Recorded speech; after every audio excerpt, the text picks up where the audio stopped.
Chapter 844. I understand. Su always had a sense of propriety, so he knew when he could use the token and when he couldn't. Okay, I look forward to seeing you shine for the Red Blood Palace in a month. But before that, you'd better keep it a secret. Don't leak the secret that you know Mu words. This is for your own safety, the Deputy General Manager said. Su was shocked. This matter involved billions of crystals, so he would naturally be in great danger. Once he was exposed, he might be hunted down by the Central Prefecture. Yes. Su nodded and left. Seeing Su leave, the Deputy General Manager looked worried. I found another person who knows Mu words. I hope I won't lose too badly in the desolate, evil jungle's sacrificial ceremony. As he walked out of the side palace, Su was met with many pairs of eyes. Some were confused, some were surprised, and some were puzzled. Who was that old man? He seemed to have stayed in the Deputy General Manager's side palace for a long time. I don't know him. He must be a shopkeeper somewhere. Otherwise, I would have an impression of him. Although the crowd was puzzled, they didn't pay much attention to Su because he looked unfamiliar. Su left the hall quietly, and no one knew what had happened in the side palace. The middle-aged guard at the entrance of the hall looked at Su in surprise, then chuckled and said, "It seems like you aren't an ordinary outer sanctum disciple. The Deputy General Manager is short-tempered, and he only receives guests for a short period of time. Since you were able to stay for such a long time, you must have gained his appreciation." Su smiled bitterly. "I'm just a temporary shopkeeper of a low-grade elixir store. How could I gain his appreciation? I didn't dare disturb the Deputy General Manager when he was flipping through the books, so I waited there. In fact, I only exchanged 2 or 3 sentences with him." Even though the middle-aged guard in front of him was a warm and friendly person, Su was not so foolish as to befriend someone he had just met with a few words. "Oh, I see." A look of disappointment flashed in the middle-aged guard's eyes as he led Su out of the 9-story building. In front of the building seal, the middle-aged guard said, "I wish you good luck. If you have any difficulties, you can look for me." Su said, "Thank you for taking care of me. May I know your name?" You're just a guard. How can I have a name? My surname is Ju. If you have any trouble, you can look for me." Su cupped his fists at him and said, "I will. Farewell." As he spoke, he stepped out of the pavilion and entered the crowd. As he watched Su leave, the middle-aged man furrowed his brows and snorted softly through his nostrils. An impatient look appeared on his face as he said, "It seems like he's really just a temporary shopkeeper and isn't a reinforcement sent by the Red Blood Palace." As Su walked among the crowd, his eyes flickered as he recalled the middle-aged man named Ju. He then shook his head and said, "This person is really scheming. Even though I'm just a nameless junior and I'm still weak, he can still be so kind and considerate." He never denied that there were good, warm-hearted people in the world, but he also did not deny that there were many false, good people who pretended to be warm-hearted. The former only lived in a peaceful environment, while the latter lived in a competitive environment. The 9-story pavilion was located in Tianya City, where good and bad people mixed together. There were definitely many factions in the 9-story pavilion, and the environment was very intense. Hence, it was highly possible that the other party belonged to the latter, and he was trying to leave a good impression on Su.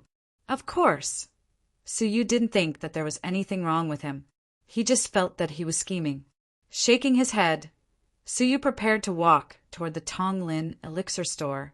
All of a sudden, the small island that was floating in the air opposite the 9-story pavilion flickered, and a woman in a green dress walked out of it. The passers-by stopped in their tracks and exclaimed in surprise. Su raised his head subconsciously, and his whole body stiffened. His gaze was fixed on the woman, and it was difficult for him to look away. It was a woman in a green palace dress. She was in her early 20s, and her skin was very fair, like the white snow that covered the wasteland in the middle of winter. Her smooth black hair was combed into a fairy-gazing 9-rings bun, and a red plum blossom was inserted into it. She was wearing a green palace dress with ancient patterns that was shaped like a cloud. Her figure was graceful, and she had a dignified and elegant air about her. She seemed like an indescribably noble princess. This was especially the case for her pair of limpid autumn eyes, which shone with a divine light and were filled with enchanting ripples.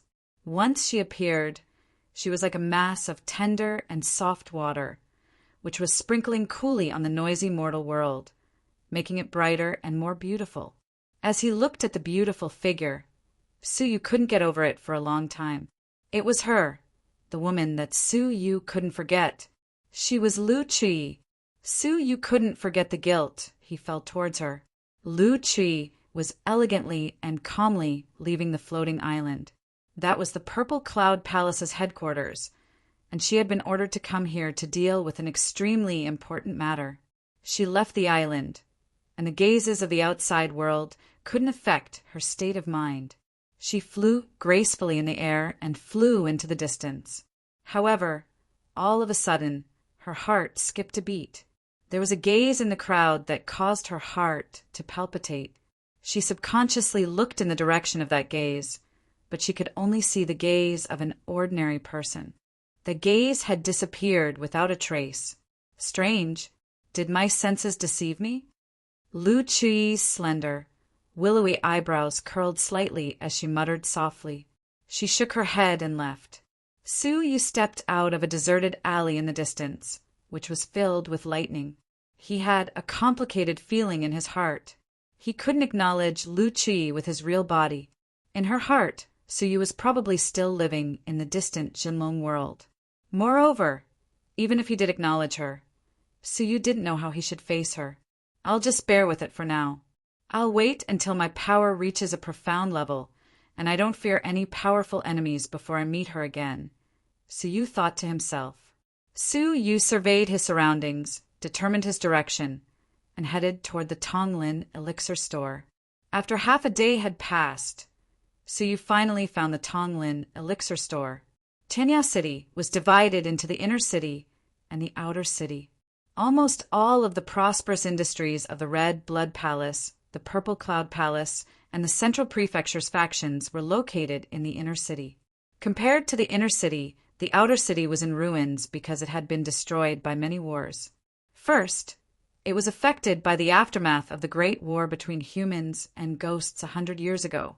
Then, the Central Prefecture's repeated attacks on the 18 blessed and heavenly lands had caused the outer city to be in ruins. Looking down from the sky, one could see that the surroundings were filled with dilapidated ruins. Even though some of the areas had been rebuilt, they still couldn't compare to the resplendent inner city. The people living in the outer city were all martial artists in dire straits who depended on Tianya City for a living.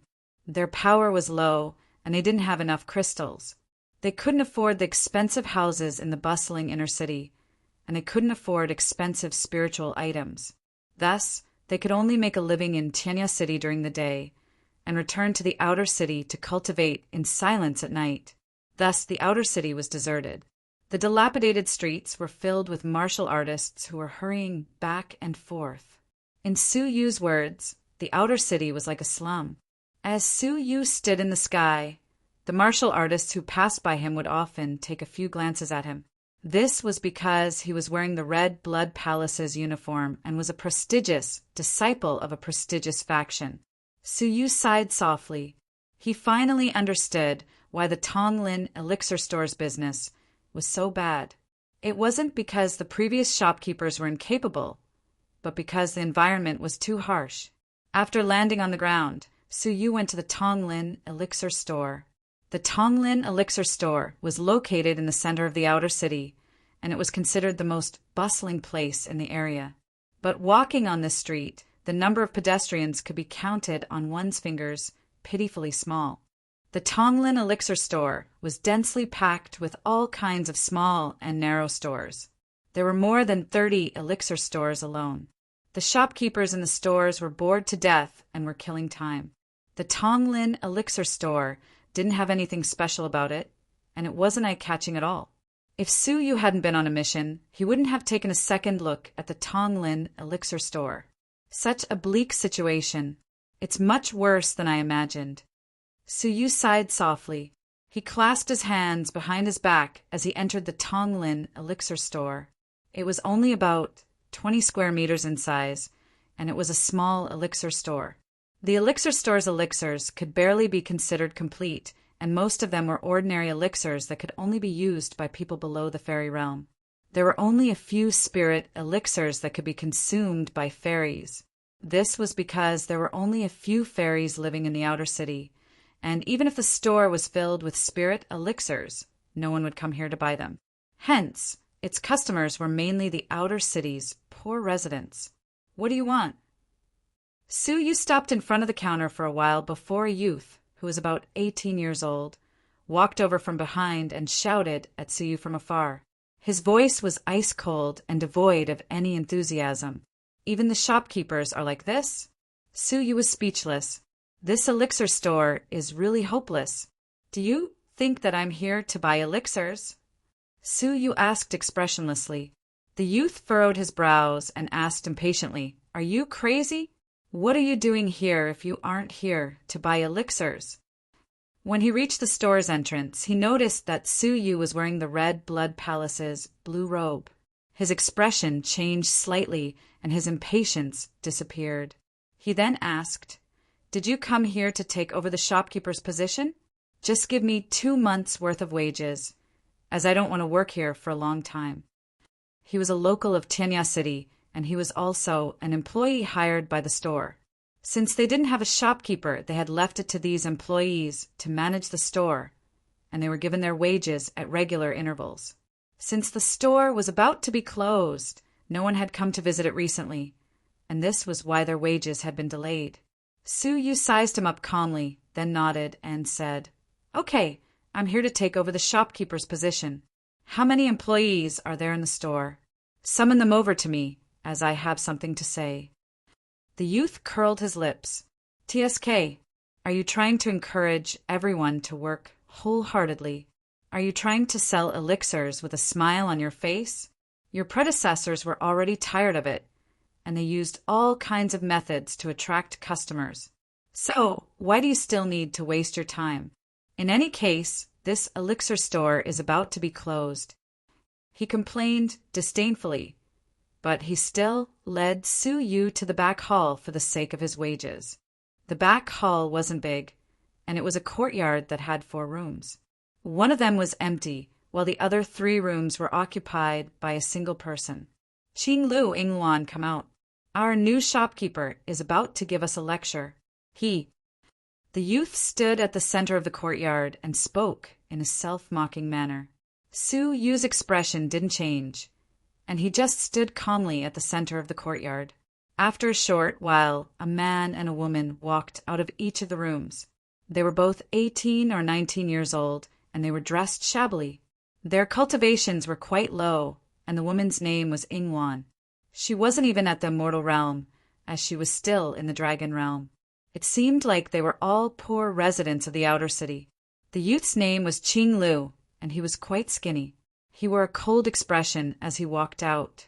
He wasn't afraid of the new shopkeeper, and he walked toward him at a moderate pace.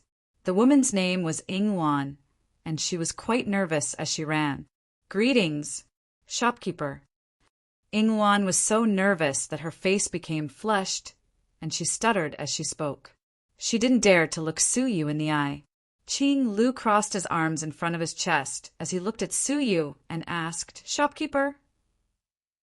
The youth laughed mockingly. That's right, I'm the shopkeeper.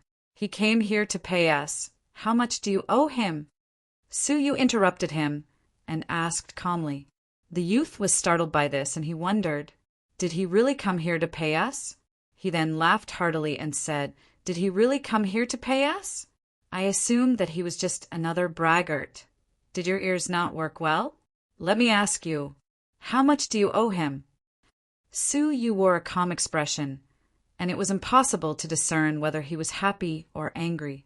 The youth's face stiffened, and he became slightly infuriated. He then extended his hand and said, 2 months' worth of wages, 20 crystals. Qing Lu's eyes flickered, and he sneered coldly. Su Yu nodded calmly, then put his hand into his pocket and prepared to take out 20 crystals. At this moment, he heard Ingwan speaking cautiously. Wait a moment. Wages.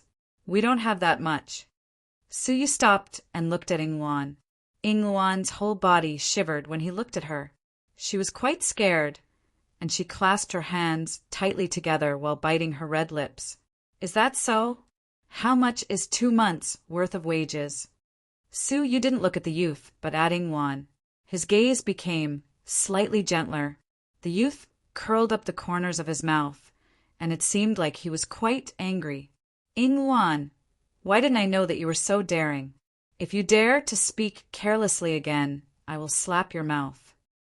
After he spoke, he looked at Su Yu coldly and asked, Why are you still in a daze? Give me 20 crystals. Su Yu turned a deaf ear to him and looked at Ingwan. How many months' worth of wages do you owe? Ingwan was so scared that she didn't dare to raise her head. She just raised a finger and said in a low voice, I just came here for a month. In fact, apart from the youth, both of them had just come here not too long ago. As for the previous employees, they had already left after they realized that they didn't have any future prospects. Okay, 20 crystals. Take it. Su Yu took out a small spatial ring, which was filled with 20 crystals. A spatial ring? Qing Lu and the youth were slightly startled by this, as just this small spatial ring cost 10 crystals. This meant that he had just given Ingwan 30 crystals. Ingwan raised her head abruptly, as if she was a startled deer. She quickly waved her hands and retreated. No, I don't have that much. I only worked here for a month, so I only got 2 crystals as a wage. I don't dare to take it. How could an employee of such a small shop earn 20 crystals a month? The Red Blood Palace's Outer Sanctum's disciples only got 100 crystals a month. In Tianya City's slums, 2 crystals were a reasonable wage. I'm the shopkeeper, so I decide how much you get paid. From today onward, the Tonglin Elixir Store's employees will get 20 crystals a month. Su Yu stuffed the spatial ring into Ingwan's hands. Ingwan's mind went blank as she held the ring. 20 crystals? She couldn't even earn that much in a year. Moreover, in the future, his monthly salary would be 20 crystals. This was the best treatment that only the employees of the inner city's luxurious and high-class stores could get. Su Yu turned his head to look at Qing Lu and asked calmly, What about you? How many months did you owe? When Qing Lu met Su Yu's gaze, he suddenly became reserved, and he unconsciously let go of his hands, which were crossed over his chest. His gaze also became less sharp, and he didn't even dare to look at Su Yu for long. It was obvious that he was shocked by Su Yu's generosity, and his aura quickly weakened. It's also a month. Qing Lu immediately regretted his words. Why didn't I say a few more months? It seemed like this new shopkeeper was easy to bully, as he didn't even dare to offend Qin Zhe after being mocked by him. Su Yu nodded and threw a small pouch at him. There were also 20 crystals in it. He didn't get a spatial ring, so he was much worse off than Ingwan. Chapter 845. However, Su Yu was already looking at the mocking youth, Qin Zhe. This is your salary for 2 months. Su Yu took out a small bag from his pocket and threw it to Qin Zhe. Qin Zhe was overjoyed, as this was 40 crystals, which was equivalent to 2 years' worth of income. However, when he held the small bag, his heart sank. When he opened the bag and took a closer look, he discovered that there were only 4 crystals inside, not 40. He was infuriated, so he threw the bag on the ground and raised his head ferociously. He glared at Su Yu like a wild beast and scolded him. What do you mean by this? Where's my salary? Su Yu replied calmly, For crystals. Isn't that your salary? Qin Zhe was so infuriated that he laughed. Are you trying to play with me? Didn't you just say that all of my shop's employees get 20 crystals a month? Why did they give it to me, while I still get the same salary as before? Su Yu was calm and composed, so he asked him back, You are also aware that 20 crystals are my employee's salary. Didn't you just say that you don't want to work here anymore?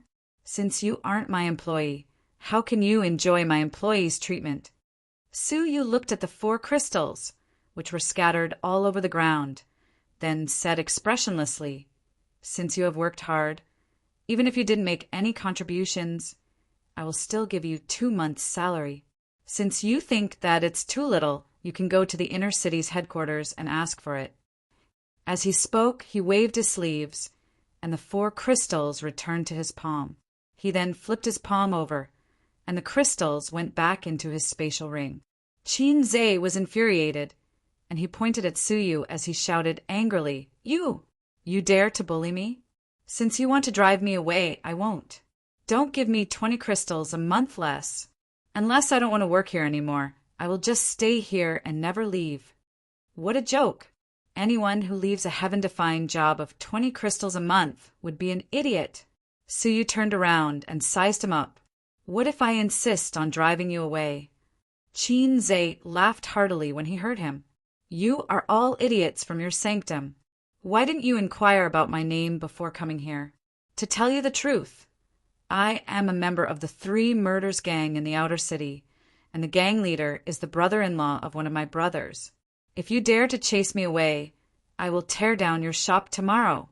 Don't assume that the Red Blood Palace is great. In the outer city, no matter who you are, even if you are a dragon, you will still have to bow down." He was also a gangster. The more impoverished a place was, the easier it was to create chaos, and chaos was the best soil for gangs to breed. The 3 Fools Gang. Su Yu rubbed his chin. "It's the 3 Murders Gang. Idiot." Qin Zhe raised his head proudly. Su Yu nodded. 3 Murders Gang. Okay, I will remember it. When Qin Zhe saw that Su Yu had admitted defeat, he snorted coldly and said, "It seems like you are still sensible. The previous shopkeepers were just like you, with their noses in the air. But didn't they all cower in the end? Now don't talk nonsense. Pay me the wages first. 40 crystals, not 1 less. Do you understand? Don't miss a single piece." Su Yu clasped his hands behind his back and said calmly, "Are you done talking? If you are done, then leave. You are fired, so you have 3 breaths' time to leave." Qin Zhe was startled, and it was only after a breath's time had passed that he came back to his senses. He looked at Su Yu as if he was an idiot and asked, "Are you AF Asterisk King Pig? Didn't you hear what I just said? I will say it once again. If I don't want to leave, then no one can drive me away." Qin Zhe acted shamelessly, as he didn't take Su Yu seriously at all. Su Yu put down his hands behind his back and said calmly, 3 breaths' time is up, so it's better for me to drive you away." Su Yu didn't seem to have moved at all, but just waved his right hand, and a tremendous power bombarded Qin Zhe's chest.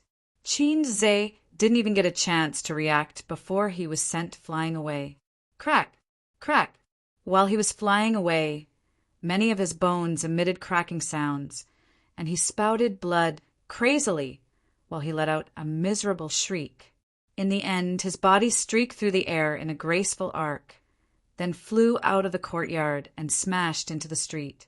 Su Yu had almost crippled him with just a casual strike. It's finally peaceful now. Su Yu took back his right hand, as he didn't have any reason to be lenient toward such a ruffian who had damaged the store's reputation. Shock appeared on Qing Lu's face as he cried out involuntarily, "A fairy expert!" The shopkeepers in the past were at most half fairies, yet now a powerful fairy expert had unexpectedly come. Qing Lu's expression became solemn, and he was quite startled. The arrogance in his eyes disappeared in an instant, and not a trace of it could be seen anymore. When Su Yu heard him, he looked at him and asked, "You just said that you still lack something. Is it your salary?" Qing Lu's whole body shivered, and sweat beads appeared on his forehead. His heart was in his throat, and he replied hurriedly, "No, I don't lack anything." What a joke! After all, how would he dare to act rashly after witnessing Qin Zhe's fate? Su Yu nodded. "Okay, it's fine as long as you don't have it. Qing Lu's legs became soft, and he heaved a sigh of relief.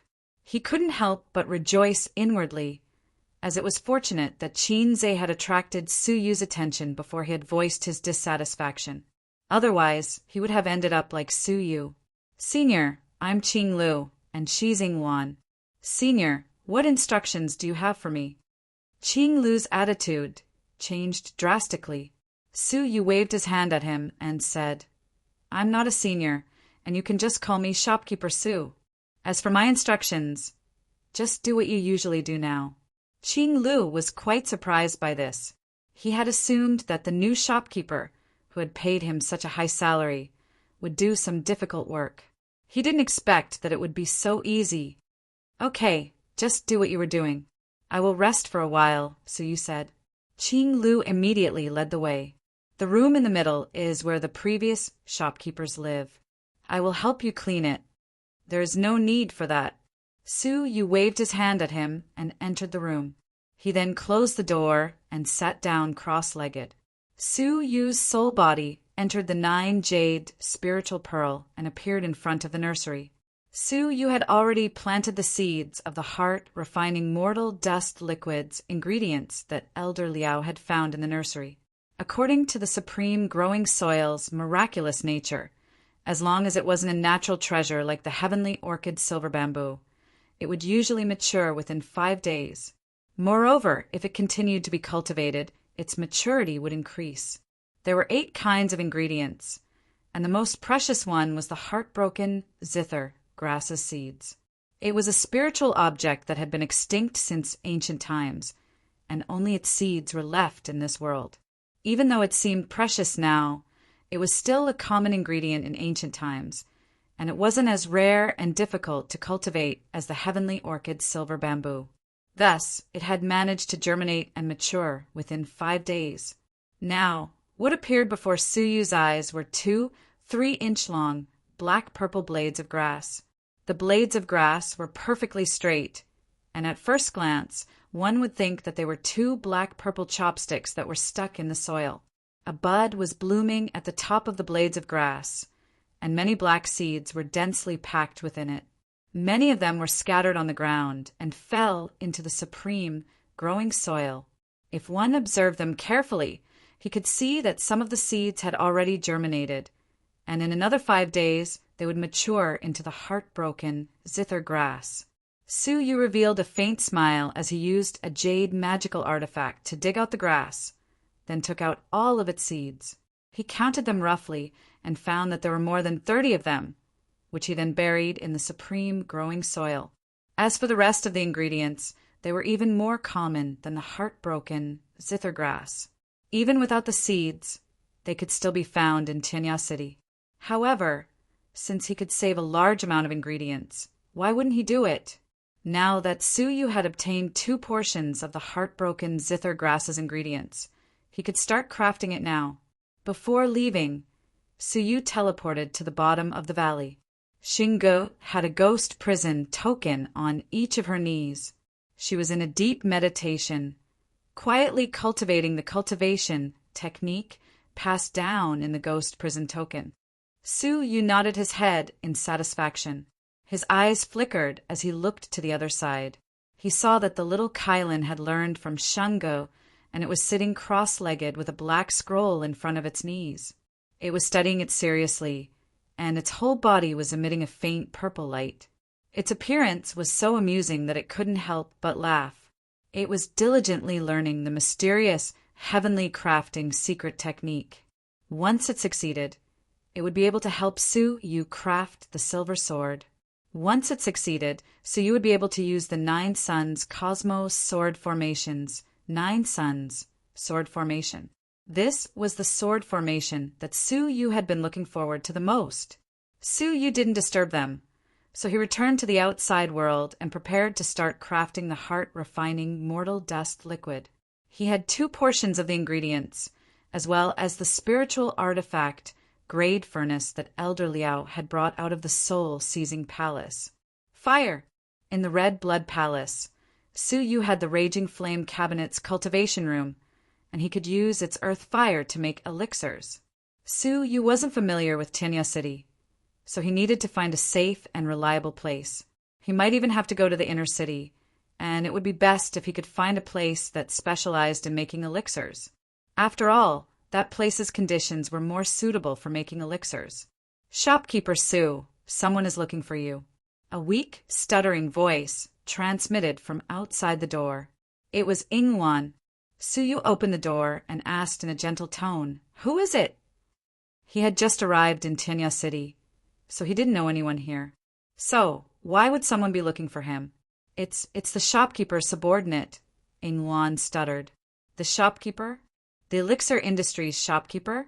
Su Yu couldn't help but recall the gloomy-looking, middle-aged man he had seen in the hall today. That middle-aged man was the shopkeeper who ran the largest elixir store in the Red Blood Palace's industries. According to what the middle-aged man with the surname Ju had said, he had great authority, and all the middle and low-grade shopkeepers in the Red Blood Palace's elixir industry had to obey his orders. Su Yu, who was filled with doubts, went to the store's entrance.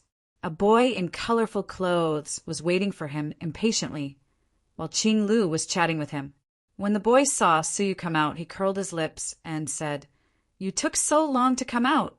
I'm a shopkeeper of the Heavenly Fragrance Elixir Store, and I'm here on Shopkeeper Fei's orders to inform you to go to the Heavenly Fragrance Elixir Store immediately to participate in the elixir meet." After he spoke, he turned around and left. As he walked away, he said, "I still have to inform the other elixir stores, so I won't accompany you. You can go by yourself." As Qing Lu watched him leave, he said indignantly, "How arrogant! A third-grade shopkeeper dares to speak to shopkeeper Su in such a manner?" The Heavenly Fragrance Elixir Store had many shopkeepers, and they were divided into different grades. The high-grade shopkeepers were still serving the customers, while only the third-grade shopkeepers were sent out to run errands. Chapter 846. It just so happened that he was going to enter the inner city to find a place to concoct pills, so it was not a big deal for him to take part in the elixir gathering. The Heavenly Fragrance Elixir Store was located in an extremely bustling area of the inner city. It was overcrowded with people. Su Yu found the Heavenly Fragrance Elixir Store almost effortlessly. Not only was the Heavenly Fragrance Elixir Store magnificent like a palace, but it was also so huge that it was hard not to notice it. The Heavenly Fragrance Pill Store occupied an area of 100,000 square meters. In Tinya City, where every inch of land was worth an inch of gold, such a huge elixir store was rare. After entering the Heavenly Fragrance Elixir Store, the interior was luxuriously decorated, and the elixir energy permeated the air. It was divided into 10 areas, and each area sold pills of different grades. There were also low-grade spirit pills, and the highest-grade spirit pills were even at the Divine Master level. They were all expensive pills that cost more than 50,000 crystal stones each. Su Yu couldn't help but smack his tongue. 50,000 crystals! Surely the Heavenly Fragrance Elixir Store's profits must be astonishing. Showing the shopkeeper's token, Su Yu went to the second floor. The second floor wasn't open to the public. It was where the staff of the Heavenly Fragrance Elixir Store stayed and ate. Of course, the most important thing was that it was also where meetings were held. Within the main hall, there were already 100 shopkeepers who had arrived. They were all restlessly waiting, whispering to each other, their expressions not too good. As expected, that fellow surnamed Fei is going to hold an elixir gathering again. It's just that he was reprimanded by the deputy general manager, and he immediately called us for a meeting. Look at how anxious he is. Someone mocked. For him to be this anxious, I can tell that the current situation of the alchemy market is very serious. I have a bad feeling about this alchemy gathering. I hope that Fei fellow doesn't go too far this time. Otherwise, even if I have to sacrifice some of my connections, I'll fight him to the end. Su Yu listened to the crowd's discussions and waited quietly for the meeting to begin. This wait lasted for a full 2 hours. All the shopkeepers had already arrived, but great shopkeeper Fei still hadn't shown himself. Only when everyone became impatient did two beautiful maids walk out from another side hall. They stood at the entrance with their delicate heads bowed in a very respectful manner. The noisy hall instantly fell silent. The dissatisfied expressions on the faces of the shopkeepers were replaced with stern expressions. Da-da. The sound of unhurried footsteps came from the side hall. A middle-aged man wearing a long robe with golden threads on it walked out with his hands behind his back. His face was expressionless, neither happy nor angry. His footsteps were steady, his gaze cold, and his aura was extremely strong. At this moment, the main hall was completely silent. No one was whispering to each other anymore. Su Yu looked at this person, and he had quite a good impression of him. He was one of the three great shopkeepers, the Heavenly Fragrance Elixir Store's great shopkeeper. Su Yu saw the reactions of the people around him. Great shopkeeper Fei came late, as if he had done this on purpose to show off his status as a great shopkeeper.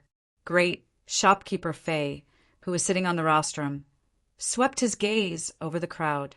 It seemed like he was trying to figure out who hadn't arrived yet. After he had ascertained that everyone had arrived, he said, "Sirs, you should all be aware of the Red Blood Palace's elixir market's situation. The Central Prefecture's factions have continuously released several brand new elixirs with excellent effects and favorable prices. This has caused our 18 blessed and heavenly lands business to decline. Now is the time to test everyone. At this critical juncture, we should unite as one and resist the Central Continent's invasion together." Great shopkeeper Fei paused for a moment, then said, "In order to strengthen our advantage and resist the Central Prefecture's invasion, I have decided to hold an elixir meet and announce a plan to save the situation." The crowd didn't utter a single word, and they all looked at great shopkeeper Fei in confusion. "The plan is that all elixir stores will unite and focus on the Heavenly Fragrance Elixir Store, then focus on selling the blood cleansing pill, spiritual nourishment pill, and exquisite powder. The Central Prefecture's most popular elixirs are the same type of elixirs as these three elixirs. So, if we can lower the price of the blood cleansing pill and the other elixirs, then all elixir stores will carry out the same activity at the same time. Then we will surely be able to snatch a large number of customers and sell a large number of elixirs. What do you all think of this plan?" The crowd started whispering to each other and discussing it intensely. Su Yu was surprised by this, as he was quite familiar with such a plan. It was the so-called joint marketing. They would give up profits and reduce prices to attract customers. There were more than 100 elixir stores in Tianya City, and if they carried out the same activity at the same time, it would surely cause a great commotion and attract a large number of customers. As such, the Central Prefecture's elixir sales would decline. Such a plan couldn't be used for a long time, as it was like drinking poison to quench one's thirst.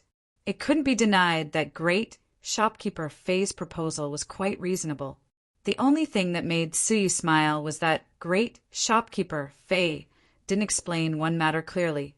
After half a cup of tea's time had passed, the crowd's discussion had almost come to an end. "What do you think? If you have any problems, you can raise them now. Once we carry them out, none of the elixir stores will go back on their word.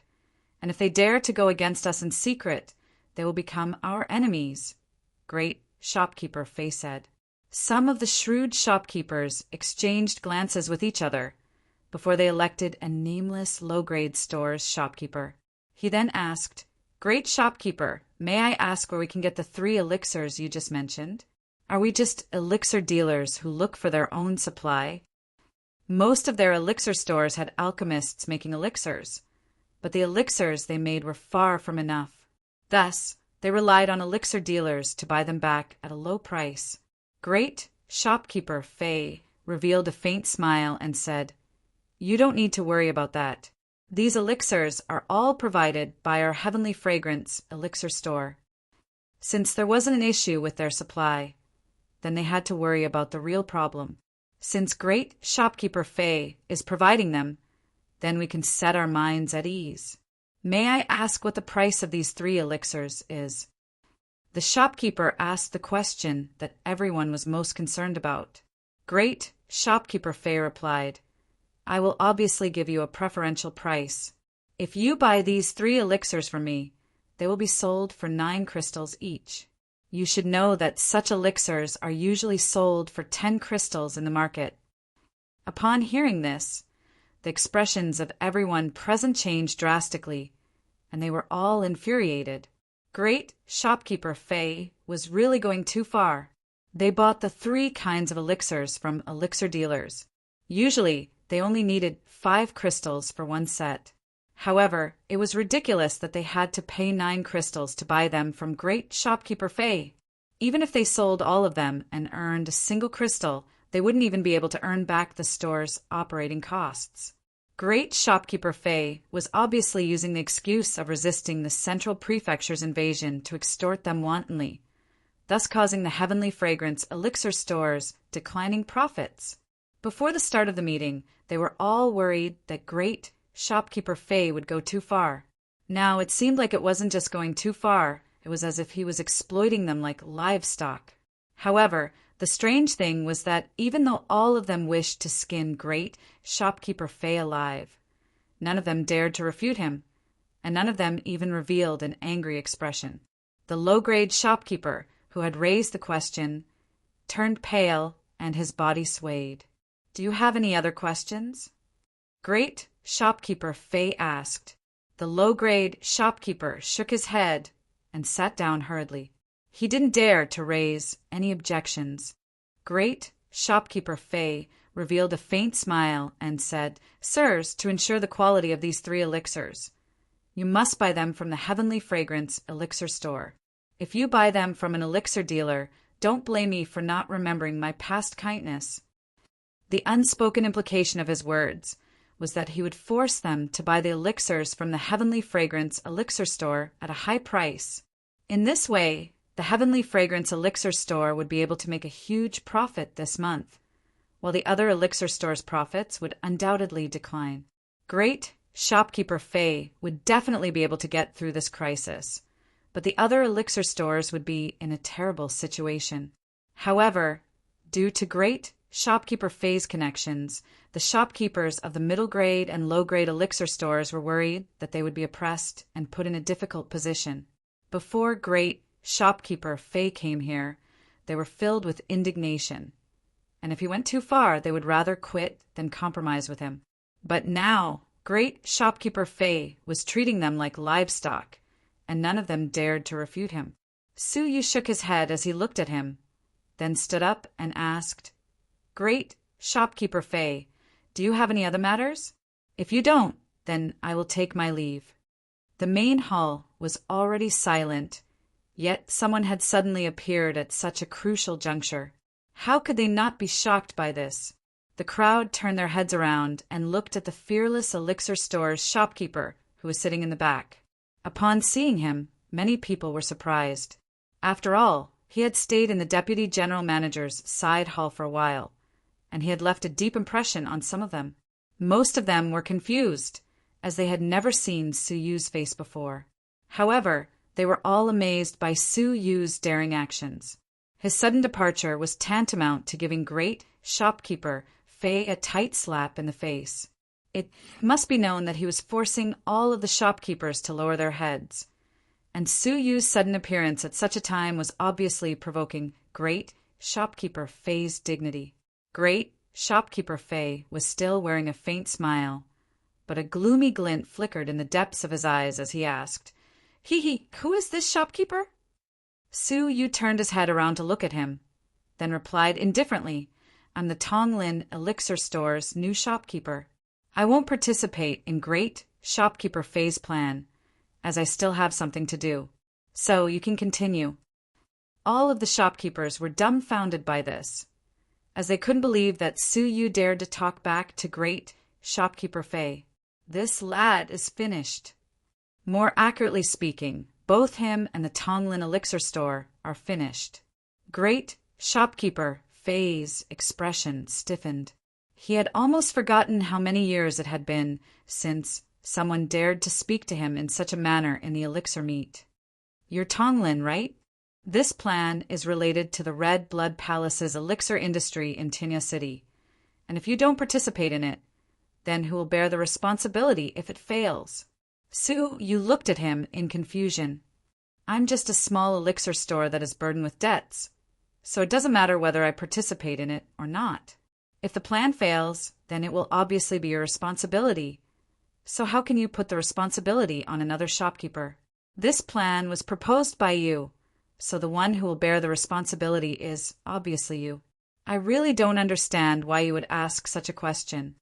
Su Yu shook his head, as if he was implying that great shopkeeper Fei was stupid and ignorant. All of the people present sucked in a breath of cold air as they wondered, is this lad crazy? Or does he not want to stay in Tinya City any longer? Great shopkeeper Fei's expression became gloomy, and he couldn't keep up his act any longer. He slapped the table, stood up, and glared at Su Yu angrily. How impudent! I'm only concerned about the Red Blood Palace's industry. So why are you trying to sow discord between us? It seems to me like you're a spy sent by the Central Prefecture's factions. He didn't say anything further, as he immediately charged Su Yu with a crime. Su Yu shrugged his shoulders carelessly. It doesn't matter what you think, as you can report it to the Deputy General Manager and say that I'm a spy. As long as the Deputy General Manager agrees to punish me, I will accept it. In any case, I won't allow your Heavenly Fragrance elixir store to extort even a single cent from my Tonglin elixir store. Su Yu decided to state this matter clearly. Great shopkeeper Fei was so infuriated that his face became flushed, and his body shivered as he pointed at Su Yu angrily. How dare you? Chapter 847. His right was just to hold the elixir meet. He was only using his power to intimidate people, as well as his connections. As long as he gave the word, all elixir dealers who had connections with the Red Blood Palace wouldn't dare to sell their elixirs to any elixir store. This was because the Heavenly Fragrance elixir store was the elixir dealer's greatest financial backer, and none of them wanted to offend it. Shopkeeper Fei's expression became gloomy. Newcomer, as long as you leave this place, I guarantee that you won't be able to open your elixir store again. However, what infuriated him was that Su Yu still wore an indifferent expression. Is that so? I'll wait and see. As he spoke, he left the main hall in front of the crowd's gazes. The whole place became deathly silent, and no one dared to speak. This was because they could all feel the anger in shopkeeper Fei's chest, which was on the verge of erupting. After Su Yu left the Heavenly Fragrance elixir store, he started strolling around. As for shopkeeper Fei's threat, he had already forgotten about it. This place was bustling and had all kinds of shops. When Su Yu passed by a vast circular plaza, which was only inferior to the 9-story building and the island in the sky, a beautiful young girl came over to him and handed him a leaflet. Several lines of words were printed on it. This Tianyao auction will have a mysterious finale item. If you register now, you will get a chance to get a spirit-nourishing pill, which is worth 10 crystals. Don't miss this opportunity. As Su Yu looked at the leaflets, which were scattered all over the streets and alleys of his previous life, he couldn't help but smile. He couldn't help but miss his life on Earth. Old mister, do you want to participate in the auction? The beautiful young girl asked with a smile. Su Yu shook his head.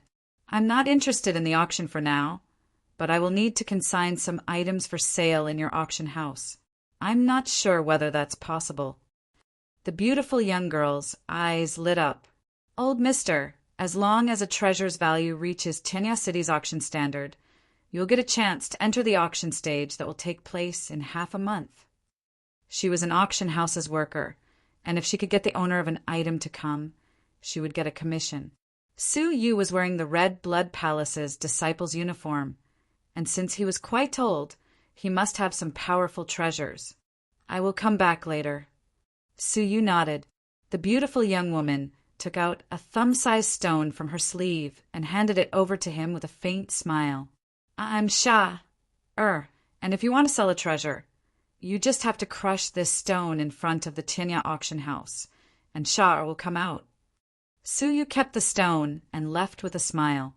Tenya City was bustling with trade, so it was quite easy for Suyu to find an elixir production place. In the inner city alone, there were as many as 10 places for alchemists to practice alchemy. However, most of these alchemists belonged to a certain faction, because there weren't many places in Tenya City that were suitable for producing earth fire. They had gathered in this region. Alchemists like Suyu, who did not belong to any faction, were as rare as phoenix feathers and unicorn horns. Suyu chose a relatively well-known elixir production place. This place was famous for its stable earth fire. Not only was it favored by new alchemists, but some old alchemists would also choose this place to produce important elixirs. Purple Flame Mountain. Suyu was standing in front of a mountain that was burning with raging flames. 3 words were carved on the mountain's forehead. The entire mountain was dug out with many caves of the same size. The caves were filled with earth fire and were very suitable for alchemy. However, the price was quite high. Each entry would be charged according to the hour, and each hour would cost 1 crystal. Suyu paid 4 crystals and chose a cave in the corner. After he entered it, the cave seal was activated automatically. The seal's soundproofing effect was very strong, so no matter what happened inside, it wouldn't be transmitted out. Moreover, the elixirs that were produced couldn't escape from the cave. It could be said that this was a seal designed for elixir production. The cave was well lit, and there was a fire pond in the center that was burning with raging flames. Moreover, it was very stable. There was also a sophisticated control device that could control the flames' minute changes. It was much more professional than the Red Blood Palace's Raging Flame Cabinet. After all, the Raging Flame Cabinet was just a place for cultivation, not elixir production.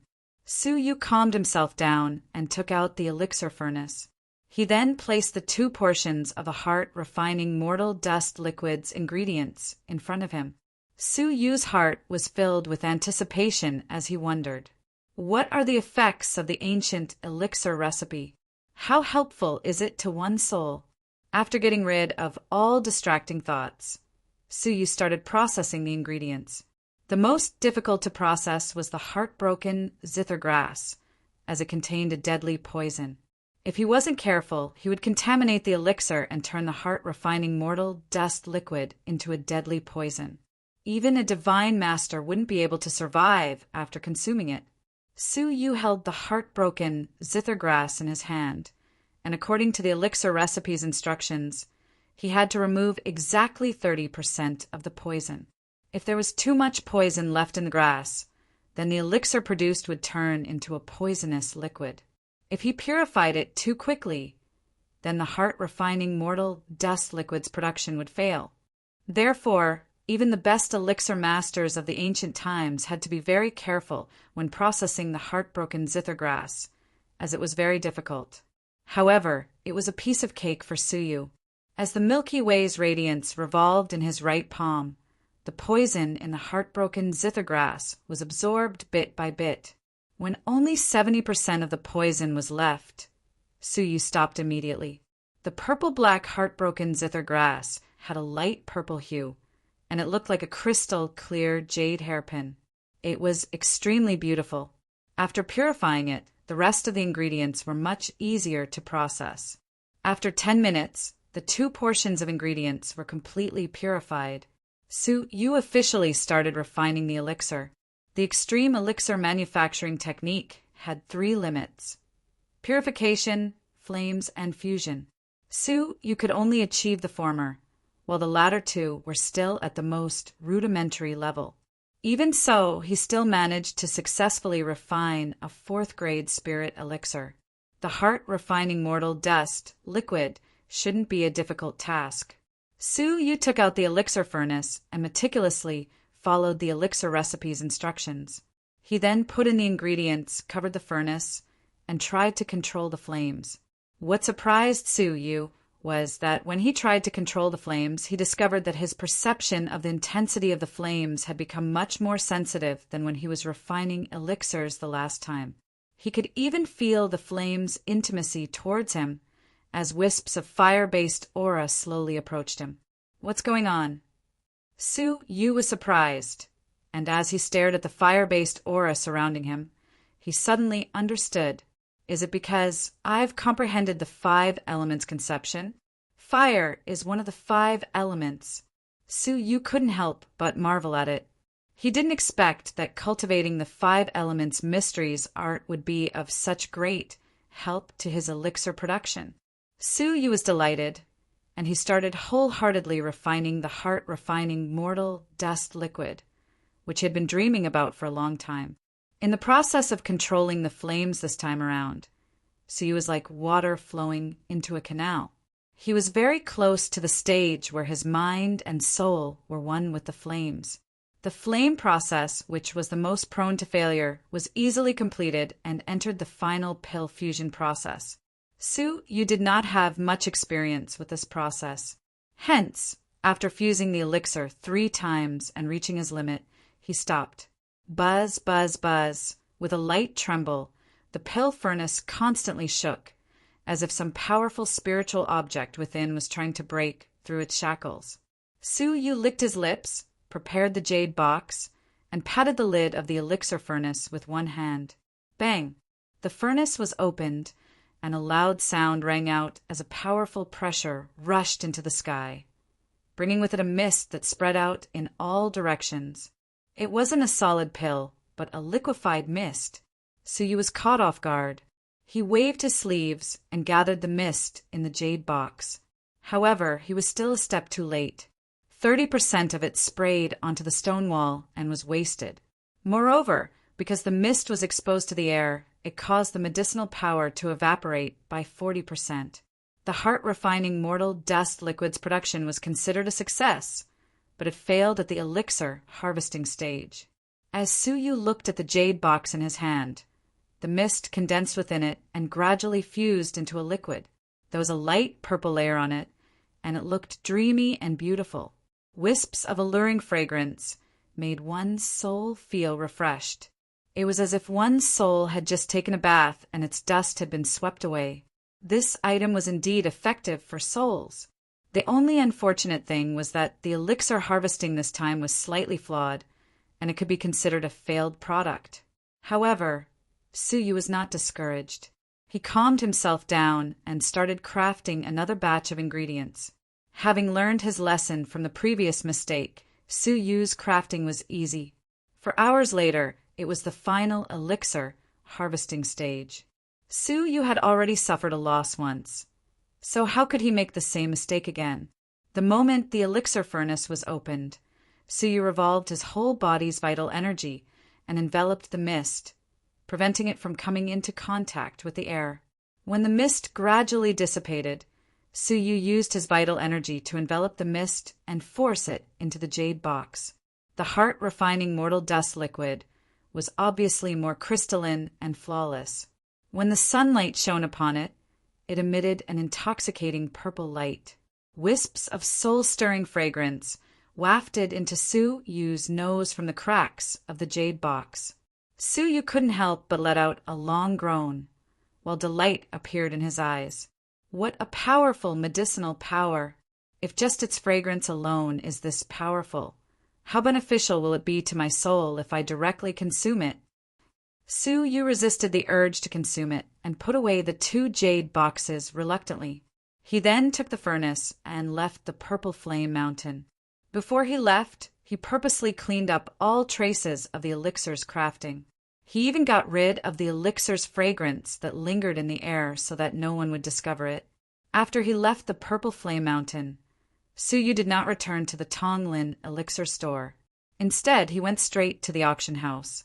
If he wanted to reverse the Tonglin elixir store's losses and earn a large amount of merit points, the heart-refining mortal dust liquid would be an indispensable treasure.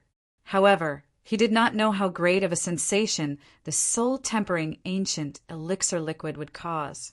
After Su Yu reached the Tianya auction house, he crushed Sha Er's pebble. After a short while, Sha ran out while gasping for breath. She had an apologetic look on her face as she said, "Old mister, I'm sorry. The great appraiser just came back, so all of our employees went to listen to his lecture. That's why we couldn't come out in time. Please forgive us. Sue, you didn't take offense. It doesn't matter. You also have your own difficulties. Take me inside. I have 2 treasures that I want to put up for sale.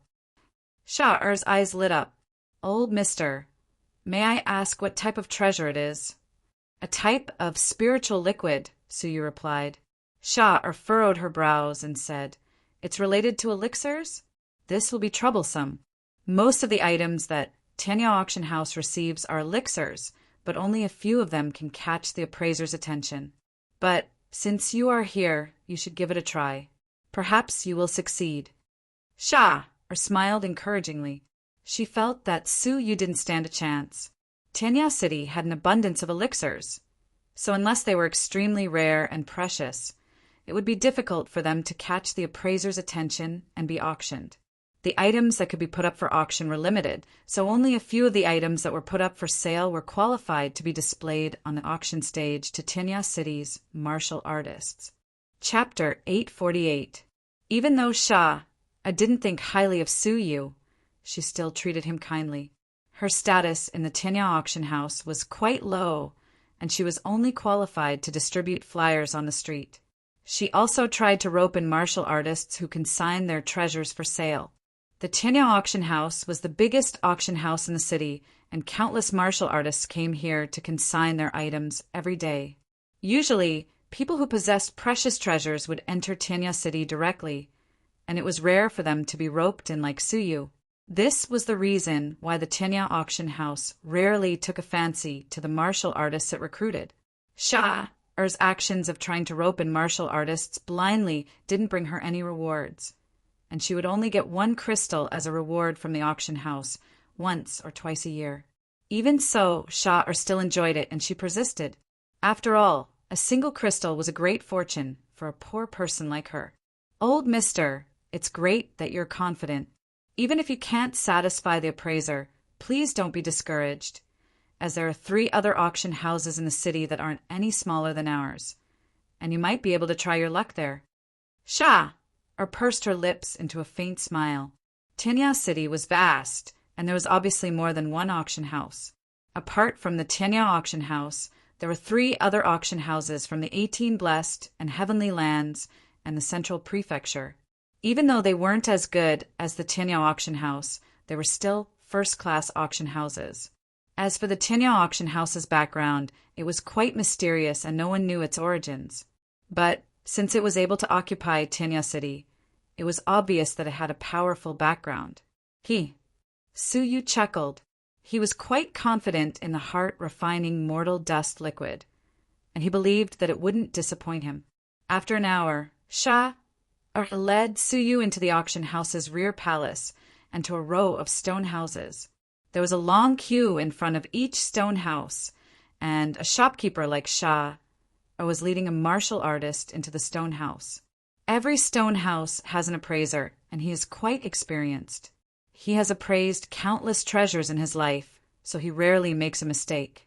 After martial artists enter one of the houses, they will state their reason for coming here and present their items to them for appraisal. As long as they approve of it, they will submit it to our great appraiser for a final appraisal. If the great appraiser approves of it, they will be able to walk onto the auction stage. On the auction stage, the price of an item will often be raised by more than 30%. Every martial artist hopes that their treasure will be chosen. Shah chose a stone house with fewer people and waited quietly. She lowered her voice and said, Let's appraise the items in front of this appraiser. Most appraisers don't have good tempers. When we enter the house, we must not anger them. Otherwise, it will be very troublesome.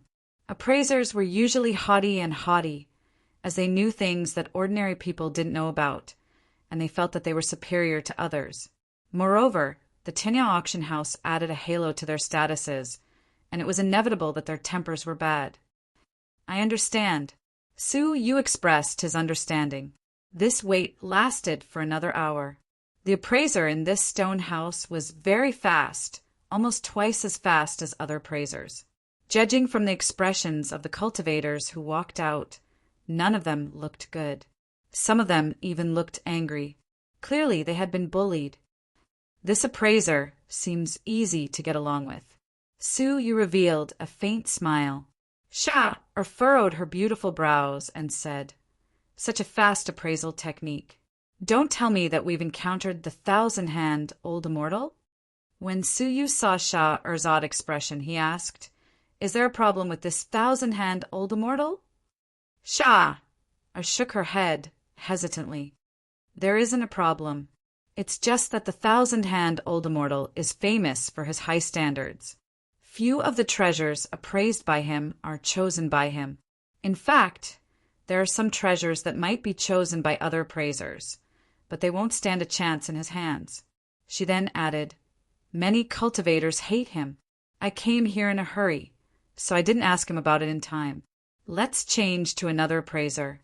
Shah bit her lip. In her eyes, Su Yu's elixir-type treasures wouldn't be chosen by any appraiser. However, she still tried her best to think for Su Yu's sake. Miss Shah. You are too considerate. It's good that 1,000-hand old immortal took a fancy to it, but it doesn't matter even if he didn't. It's my fault that my treasures aren't as good as his." Su Yu shook his head with a faint smile. Next, the stone house's door was opened, and a youth whose face was filled with anger and humiliation walked out. Su Yu smiled at Shah and said, "Wait for me for a moment." After he spoke, he strode into the stone house. The stone house's door was then closed, and a seal was cast upon it. This way, the outside world wouldn't be able to see what was happening inside the stone house. The stone house was brightly lit, and it was brighter than the outside world. A sharp-faced old man was sitting casually in front of a stone table. He looked at Su Yu coldly and spoke mechanically, "Take out the item you want to sell." Such a stiff attitude wasn't good for him. It was easy to see elixir powders and ingredients scattered around the stone table. There were many precious items among them. It seemed like some treasures had been swept away by brute force and had been scattered around by accident. Su Yu nodded, then quietly took out a jade box from his pocket. It was purple and it was beautiful. It was the failed heart refining mortal dust liquid, and it could be considered a defective product. It didn't even have 60% of the medicinal power of a successful product. "This is the item I want to sell. It's a liquid elixir. Please have a look at it." Su Yu placed it on the stone table. 1,000-hand old immortal furrowed his brows when he heard that it was a liquid elixir. He then said, "How dare you bring a liquid elixir to the Tianyang auction house? I despise people who try to rely on their luck the most." Su Yu didn't get angry, and he just stood calmly at the side, ignoring his complaints. Even though 1,000-hand old immortal was complaining, he still carried out his duty and opened the jade box to examine its medicinal power. As soon as it was opened, a fragrant smell that refreshed one's soul assaulted their nostrils. 1,000-hand old immortal furrowed his brows slightly and asked, "A liquid elixir that can nourish one's mind and calm one's mind?" The defective elixir's fragrance wasn't pure, and if one didn't examine it carefully, they would just assume that it was something that could nourish one's mind. It was only when one examined it carefully that they discovered that the elixir's fragrance affected one's soul. 1,000-hand old immortal expressionlessly took out a drop of the liquid elixir and placed it on a precise magical artifact to examine it. After a long while, he said, "It also has a medicinal power that can increase a middle-stage fairy's cultivation. Judging from its combination, it can nourish one's mind and calm one's mind, while it can also increase one's cultivation. It's a compound elixir." He was able to discern the heart-refining mortal dust liquid's dual medicinal powers in a short time, so he wasn't a mediocre person. However, his examination method was too hasty, and he didn't examine the elixir's fragrance deeply. In the end, it was because he looked down on Su Yu's heart-refining mortal dust liquid that he didn't examine it carefully. It was no wonder that his examination speed was twice as fast as other appraisers. Judging from its combination, it's a middle-grade spirit elixir that can increase one's cultivation. It also has other effects, and it's pretty good among elixirs of the same grade. Thousand-Hand Old Immortal raised his head and spoke calmly. However, you still dare to take a defective elixir that failed to be refined and appraised by me? Take your things and get lost. Thousand-Hand Old Immortal snorted disdainfully, then waved his sleeves and swept away the jade box on the stone table. Anger flickered in Su Yu's eyes, but it quickly disappeared, and he managed to catch the jade box in time. Even though he managed to catch it, 2 drops of it still splashed out and fell on the stone table, which was filled with miscellaneous items. It was only now that Su Yu understood why there were so many precious materials and elixir powders scattered around his stone table. He also finally understood why so many people had left in anger. Chapter 849. After all, even though the heart-refining mortal dust liquid was a defective product, it was still very valuable. Thousand Hands Old Xian's behavior was really infuriating. Su Yu took the jade box and looked at him calmly. He then turned around and left without uttering a single word. He wasn't worried that the heart-refining mortal dust liquid would be unknown. After all, as long as someone was patient enough to examine it, they would be able to discover its true medicinal power, which was the tempering of one's soul. This was a spirit elixir that could make people go crazy. Since the Tianya auction house didn't have such a discerning eye, Su Yu decided to just send it to the other 3 auction houses. As long as he could make the heart-refining mortal dust liquid famous, it didn't matter who he sold it to. Su Yu wore a calm expression as he walked out of the stone house. Sha, who was waiting beside him, asked delightedly, "Old mister, did your spirit elixir pass the appraisal?" None of the martial artists who had come out of Thousand Hands Old Xian stone house were as calm as Su Yu. Su Yu shook his head. Thousand Hands Old Xian has a high standard, and the spirit liquid I took out couldn't catch his eye. Sha'er's pretty face darkened. She forced a smile and comforted Su Yu. It's all my fault. If I had taken you to another appraiser, you might have gotten a better result. Su Yu had a good impression of this young girl, so he threw her a small pouch and said, "You have done your best. I will go to the other auction houses." Sha'er subconsciously grabbed the small pouch and opened it. 10 sparkling crystals were squeezed together. "Ah, old mister." Sha'er was startled and her body shivered. "It's a reward for your hard work." Su Yu waved his hand at her and left the auction house. As a shop assistant, it was not that she had never heard of generous cultivators who would reward the maidservants they served. However, they would usually reward them with crystal shards. Complete crystal shards were very rare. Only outstanding shop assistants who had come into contact with important customers would have the opportunity to reward 10 crystal shards in one go. Sha'er was pleasantly surprised. She knew that she had run into a generous person, so she quickly chased after him and accompanied him to the Tianya auction house.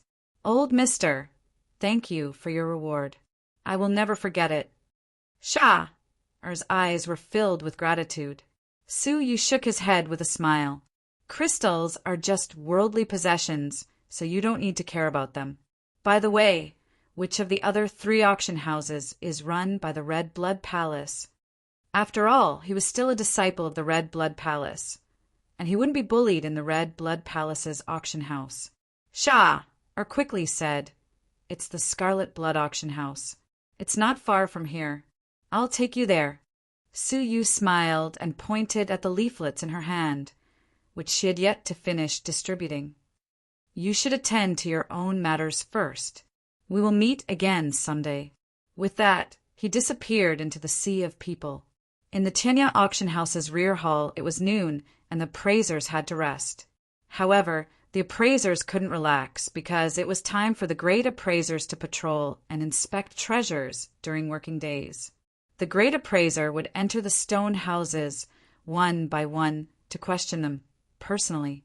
Therefore, this was the most nervous moment for all the Horizon appraisers.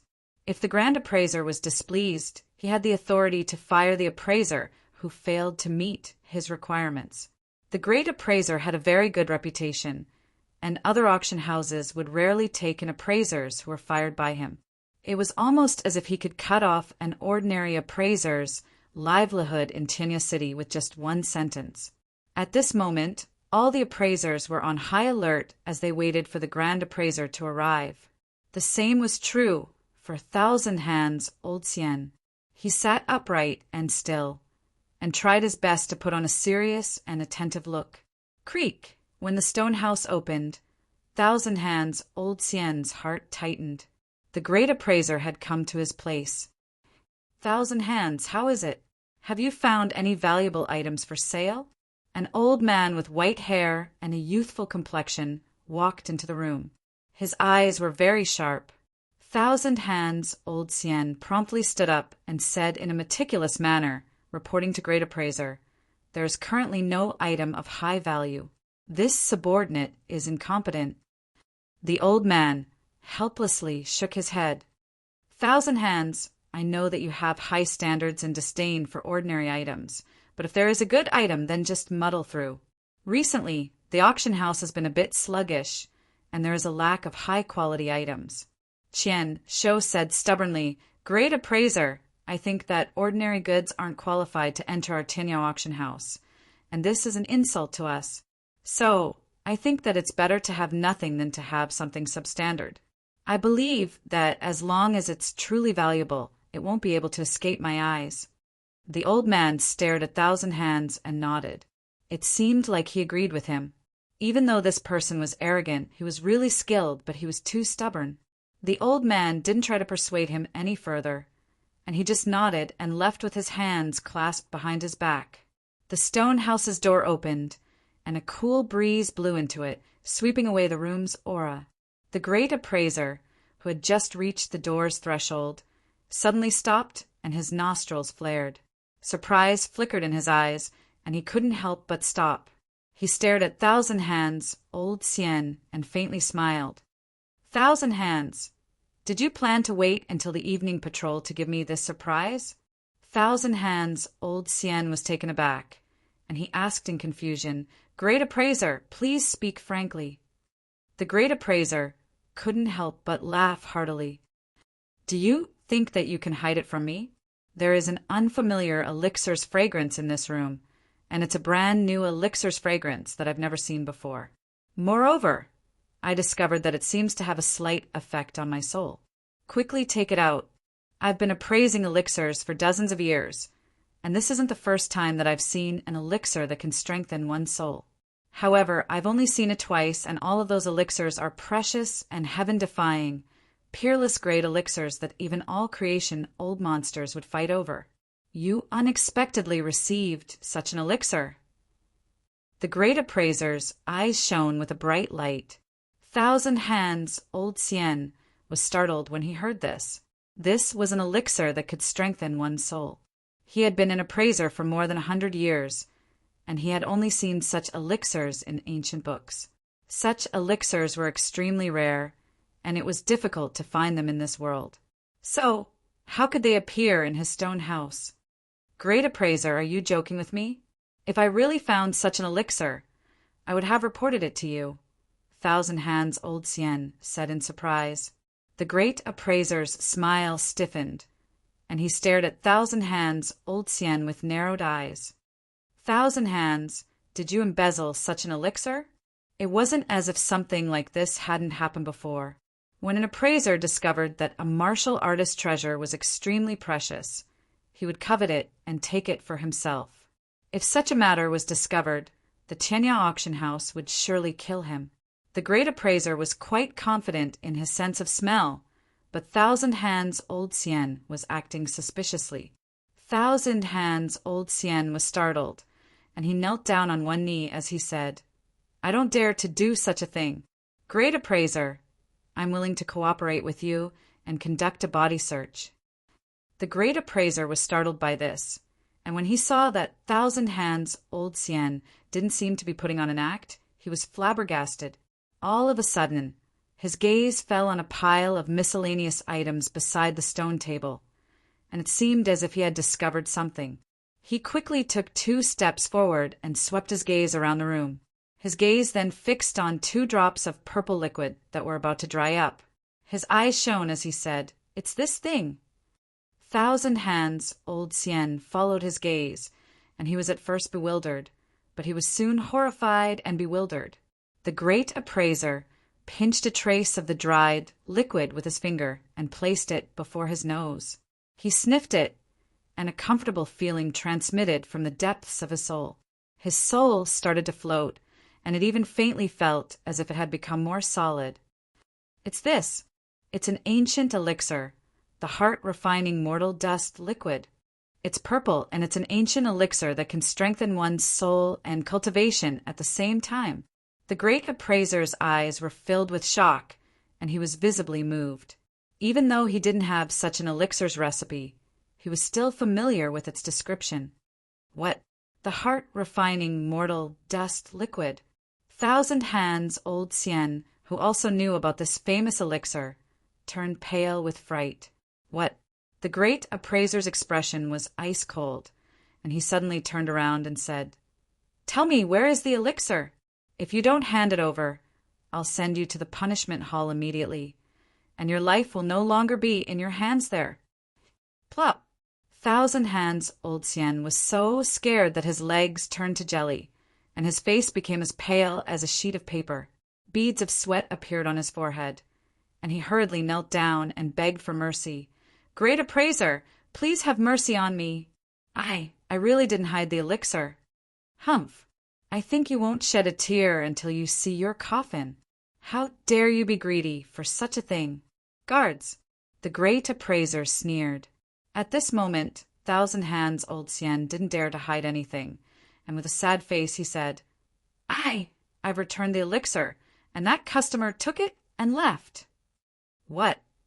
The great appraiser was shocked, and he suspected that Thousand Hands, Old Sien, was lying. He had rejected such a heaven-defying ancient elixir as a substandard one. Thousand Hands, Old Sien, said hurriedly, "This matter is absolutely true." He was brought back by a maidservant, and the maidservant can testify whether or not he successfully consigned the elixir for sale. The great appraiser was startled and angered. "You can't do anything right. You unexpectedly misjudged an ancient elixir. You will have to reevaluate your ability later." At this moment, Thousand Hands, Old Sien, felt miserable. He was proud and arrogant, and he felt that his appraisal techniques were outstanding, so it was inevitable that he would be careless in his appraisal. In all these years, no treasure had ever flown away from his hands. But today he had been careless, and he had misjudged an extremely precious ancient spirit elixir. As he thought of this, he regretted his actions. If he had been slightly more serious, he would have been able to discern that the purple elixir in the jade box was the legendary ancient spirit elixir, the heart-refining mortal dust liquid. This was all because of his carelessness. Even if this matter was forgotten, it would still leave a dark history in the Tinya auction house's records. Although the Tinya auction house wouldn't fire an appraiser just because of a single mistake, his reputation would still be tarnished in the future. When did that person leave?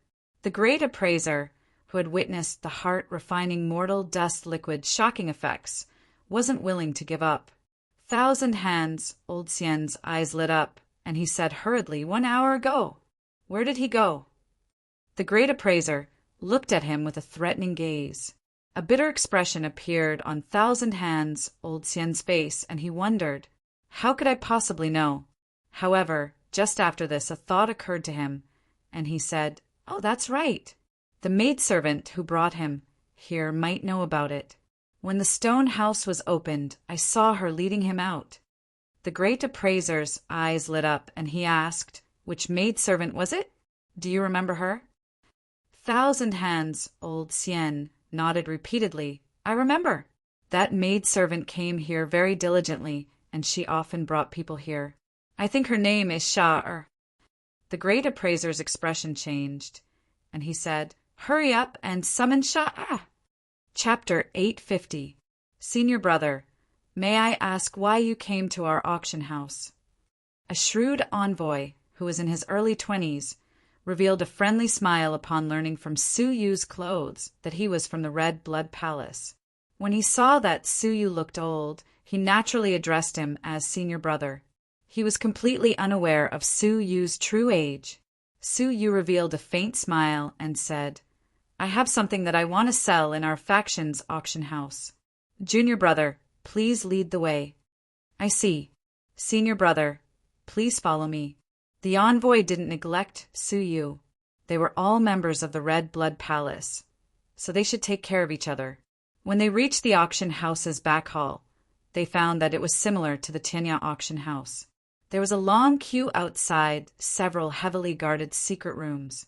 They were all martial artists who had come to sell their goods, and they were all patiently waiting for the appraisers inside the secret rooms to appraise their goods. However, compared to the Tianya auction house, there were less than half of them. The more famous an auction house was, the higher the price it could fetch for an item. The martial artists understood this, so they naturally knew how to choose. In fact, many of them had tried to sell their goods in the Tianya auction house, but they had been rejected. They had no choice but to bring their rejected items to the Red Blood Palace's auction house to try their luck. This was the reason why the Red Blood Palace's auction house rarely got any good items. Instead, most of them were substandard items that weren't qualified enough. The Red Blood Palace's auction house was quite helpless about this, but they couldn't do anything about it. If they were rejected, they would have even fewer items to choose from. Su Yu waited quietly at the end of the queue, and it was only after an hour had passed that it was his turn. After he entered the secret room, the stone door was immediately covered by a powerful seal, and the people outside couldn't see what was going on inside. Su, you didn't expect that there were two appraisers in the secret room, not just one. They were both of the same age, and both of them were old men.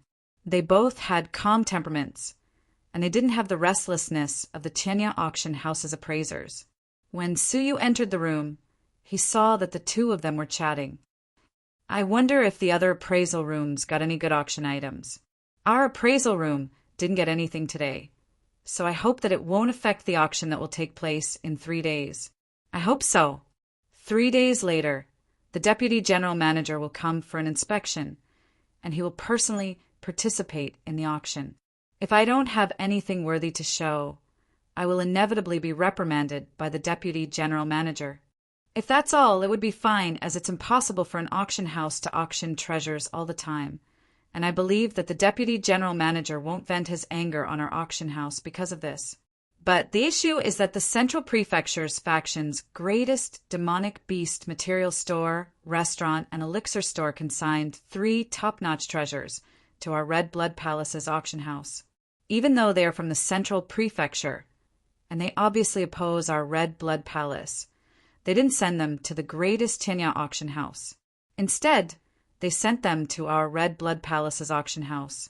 This is why the Deputy General Manager decided to come here and participate in the auction in 3 days. That's right. Recently, the Central Prefecture's 3 factions have been suppressing our Central Prefecture's industries, and it's clear that they came to our auction house on purpose to show their power. I heard that the price and quality of those 3 items far surpass our Red Blood Palace's similar items. They probably want to use such a humiliating method to launch 3 brand new items in one go, so that they can further occupy the market. It's really a pity that our Red Blood Palace's resources are limited, and we can't compete with the Central Prefecture's vast land and abundant resources. We can't contend against them, and we can only hope to quickly get some good items to compete against them and offset their advantage. It's just 3 days, so how could it be so easy? Our Red Blood Palace's 3 industries, leading shopkeepers, really don't live up to expectations.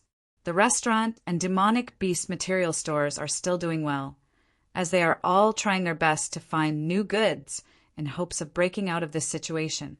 But I heard that the elixir store's great shopkeeper Fei had just been reprimanded by the Deputy General Manager, and he immediately held a meeting to squeeze the other small and middle-grade elixir stores. He didn't even think about how to contend against the Central Prefecture's elixir stores, and he just bullied his own people. It seems to me like our Red Blood Palace's elixir stores will be the first to fall. This matter has already spread among the Red Blood Palace's elixir stores, and I have also heard about it. Great shopkeeper Fei is just drinking poison to quench his thirst, and he will eventually harm the Red Blood Palace's elixir industry.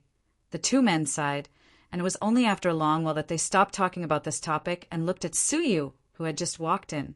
When they discovered that the person who had just walked in was wearing a blue robe, which was the Red Blood Palace's uniform, their expressions became gentler, and they revealed a faint smile as they asked, "Are you a Red Blood Palace's disciple?" Suyu cupped his hands at them, then took out his identity badge and said, "Yes, I'm an Outer Sanctum's disciple, and I want to sell some items in our faction's auction house." The two men took a look at Suyu's identity badge, and after they ascertained that it wasn't fake, they became even more amiable. "Hee, since you are our faction's disciple, we will surely appraise it carefully, but don't expect us to go easy on you." Suyu chuckled. "I don't dare, so please appraise it, seniors." As he spoke, Suyu took out a jade box, which contained the substandard heart refining mortal dust liquid, a new type of elixir liquid. The two men's eyes lit up. The Red Blood Palace's auction house was in great need of good elixirs, which was why they attached great importance to such an item. If they couldn't find a new type of elixir, then the Red Blood Palace's expression would surely become unsightly during the auction. That's right. Suyu revealed a faint smile. As long as the two men weren't as arrogant as Thousand Hands Old Xian, they would surely discover the heart-refining mortal dust liquid's amazing features. The appraiser on the left side raised his head and revealed a faint smile as he asked, "Lad, did you hear some news? Is that why you brought this new type of elixir liquid?" Any Red Blood Palace's member who is slightly scheming would try his best to obtain a new type of elixir liquid in order to compete with the new elixir liquid that would be released by the Central Prefecture's elixir stores in 3 days. Once they succeeded, they would surely get a great reward from the Red Blood Palace. Suyu shook his head blankly. "I don't know." The two men were skeptical, but they didn't probe further. The appraiser on the left side said, "Let's appraise it one after another. I'll appraise it once, and he'll appraise it once. This is the only way we can ensure that a good treasure won't be missed due to the carelessness of an appraiser. If you are sure that you want us to appraise it, we can start now." Suyu nodded inwardly. Compared to the Tianya auction house, the Red Blood Palace's auction house was really more responsible. "We can start now." Suyu revealed a faint smile. The two men nodded. The appraiser on the left side opened the jade box, and a refreshing fragrance assaulted his nostrils. Suyu was slightly surprised. Refreshing. After he mulled it over for a moment, he took out a drop of the elixir liquid and appraised it carefully. After a long while, he said in surprise, "Well, its main effect is to increase one's cultivation. It seems like its effects aren't bad, and it's on par with the best middle-grade spirit elixirs on the market. Not bad. It's a good item." He had a good opinion of this item, but a trace of disappointment flickered in the depths of his eyes. If he had taken it out before, it might have been able to attract some attention in the auction house. But it wouldn't be able to compete with the new elixirs released by the Central Prefecture's elixir stores in the auction that would take place in 3 days. The appraiser on the left side said, regretfully, "My appraisal results are as follows. It's a middle-grade elixir liquid, and its medicinal power can increase one's cultivation. Its effects are above average, and its side effect is refreshing." He then pushed the jade box toward the appraiser on the right side and said, "Old you appraise it." In fact, his experience was greater than Old Yu's. Usually, Old Yu would appraise the items that he had appraised before, and there wouldn't be much difference between the two. Old Yu would often appraise it in passing and go through the process. However, this time, Old Yu was acting out of character, and he stared at the jade box thoughtfully. He didn't start appraising it even after a long while. After hesitating for a long while, Old Yu spoke with uncertainty. Old son, do you remember an ancient elixir recipe that you mentioned to me a month ago? It seems like its color and effects are somewhat similar. Old Sun was startled, and a thoughtful look appeared on his face. When he glanced at the jade box again, his eyes flickered slightly. Are you talking about the lost heart refining mortal dust liquid? Old Yu shook his head. I'm not sure, but it's somewhat similar. After all, it's something that disappeared in the ancient times. Although the elixir recipe might still exist, the heartbroken zithergrass is an extinct item, and it's impossible for it to be refined in this era. Old Sun thought for a while, and then grabbed the jade box again. Let's appraise it again. We can't let go of any possibility. This is the basic quality of an appraiser. As an appraiser, he had to be rigorous.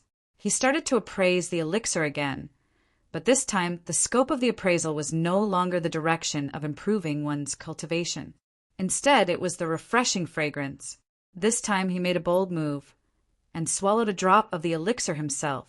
They dared to do this when they weren't sure whether the elixir was poisonous, which showed their professionalism. As the elixir entered his body, pure energy seeped into his limbs and bones, and the genuine qi in his dantian became even purer. However, the effect didn't stop there. At this moment, his soul felt a slight burning sensation. Old Sun's expression changed subconsciously as he thought that it was something harmful. But then his expression changed dramatically again, and he was overjoyed.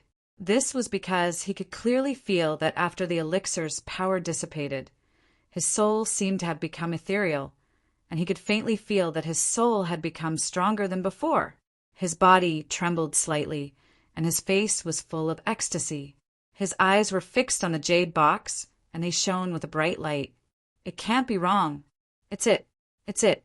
The ancient elixir liquid. The heart-refining mortal dust liquid. It's purple, and it's in the form of liquid. It can improve one's cultivation, and most importantly, it can greatly enhance one's soul power if it's consumed over a long period of time. This is really the heart-refining mortal dust liquid. Old Yu's expression changed greatly. Really? While he was shocked, he also took out a drop and swallowed it. After a while, he suddenly opened his eyes, which were full of ecstasy and shock. My soul power has improved. It's really the heart-refining mortal dust liquid.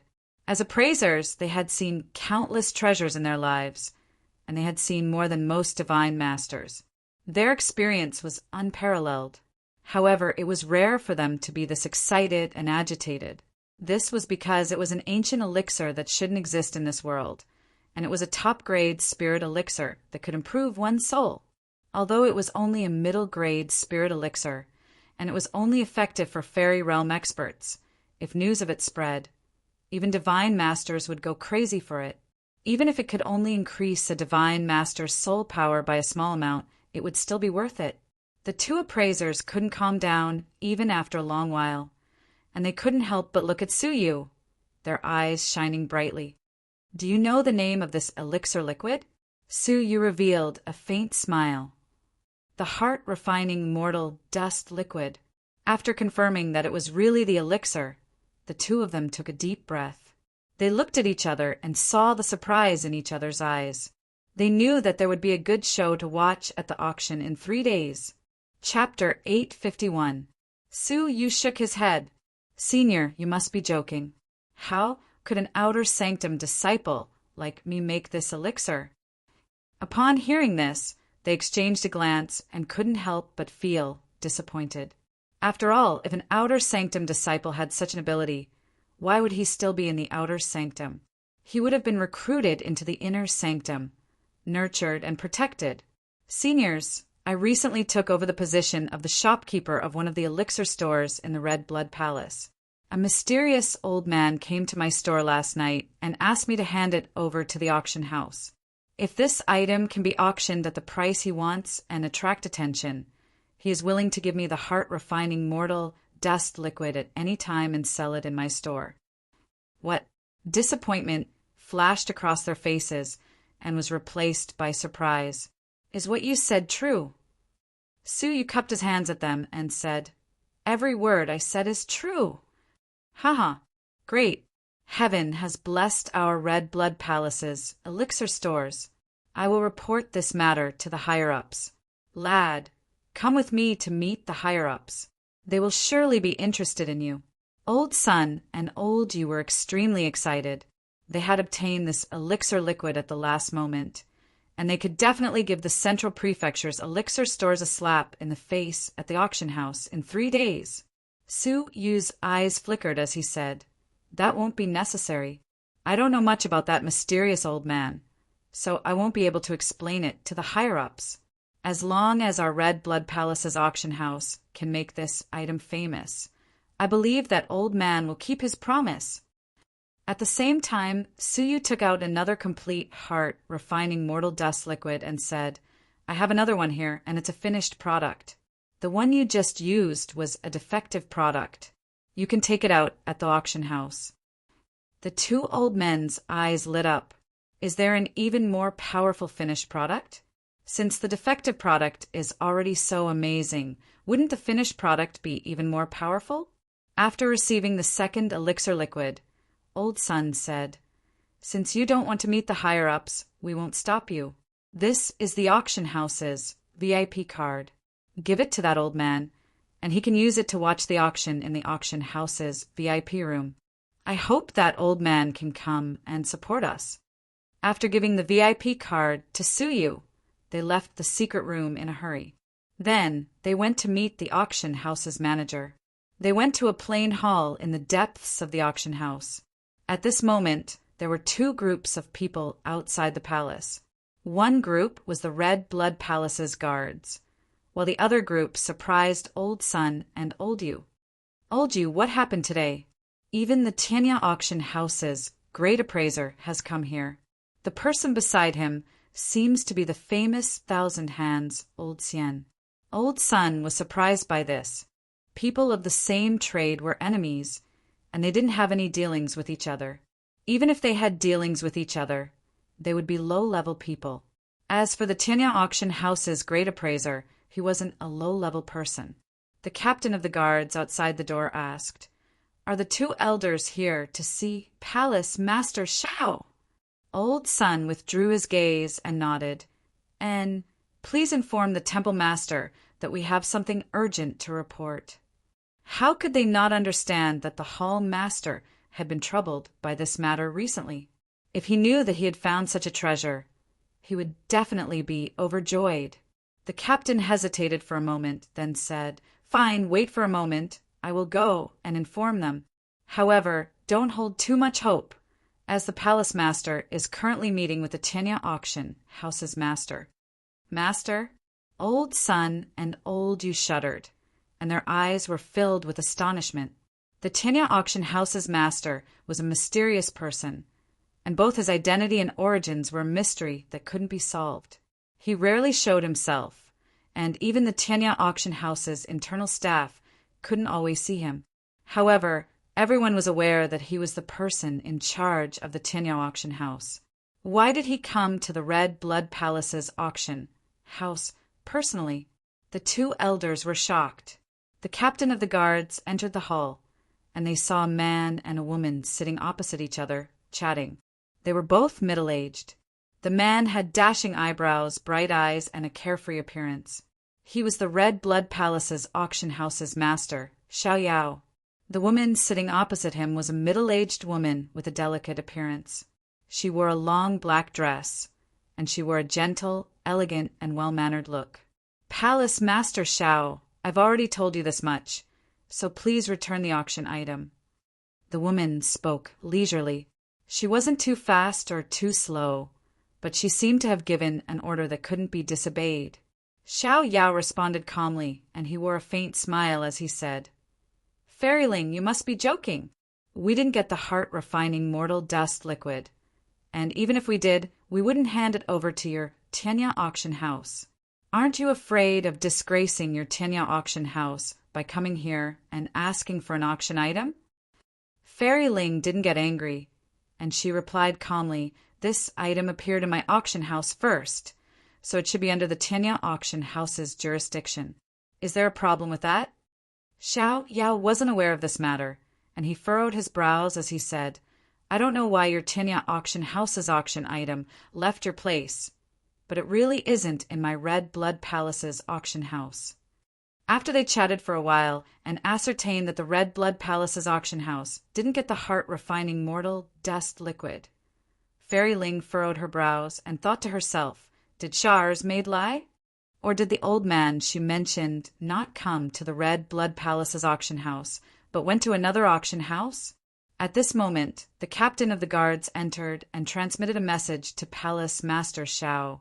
Palace Master, the appraiser elder son, and elder Yu are here to meet you. Xiao Yao's gaze flickered as he asked, they should have seen that I'm meeting a distinguished guest, yet they still want to meet me. What's the matter? Xiao Yao knew his subordinates well, and he knew that they wouldn't be so blind. The captain of the guards replied, they said that it's an urgent matter, and they must report it to you. An urgent matter? Xiao Yao nodded slightly. Fine, bring them to the side chamber. I'll be there shortly. Palace Master Xiao, if you have anything to say, you can say it here. Fairy Ling's pretty eyes flickered. It seemed like the two appraisers had an urgent matter to discuss with Palace Master Xiao. Xiao Yao replied calmly, it's our Red Blood Palace's auction house's internal affairs, so it isn't your place to meddle in them. Upon hearing this, Fairy Ling pursed her lips and chuckled. I don't care about the Red Blood Palace's auction house's internal affairs. I'm just concerned about whether my heart-refining mortal dust liquid has fallen into the hands of the Red Blood Palace's auction house.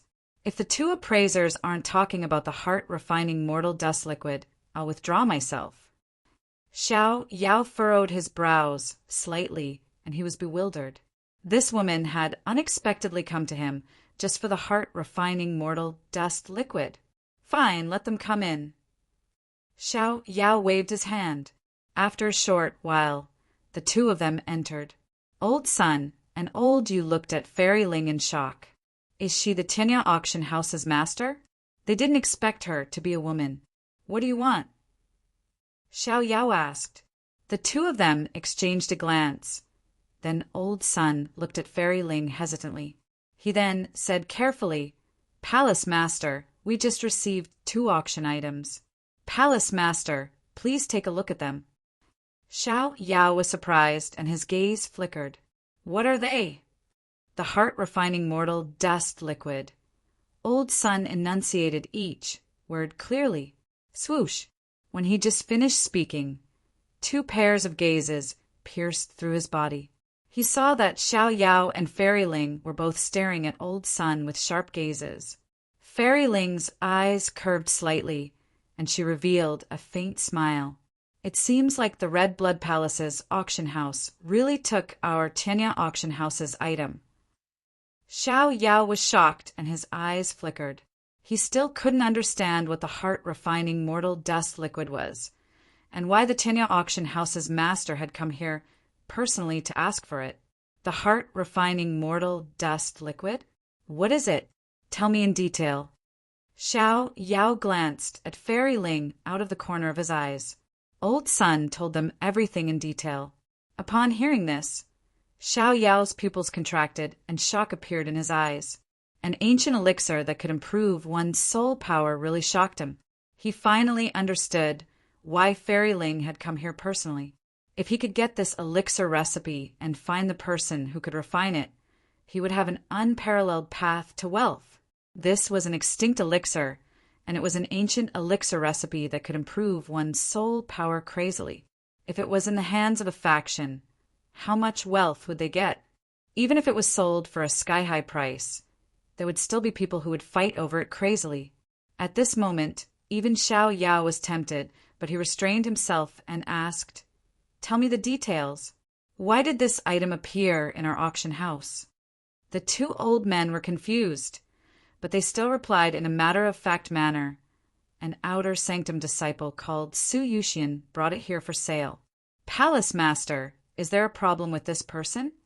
A thoughtful look appeared on Palace Master Xiao Yao's face, and he couldn't help but look at Fairy Ling. Fairy Ling, can you tell me how the heart-refining mortal dust liquid was lost from your Tinya auction house?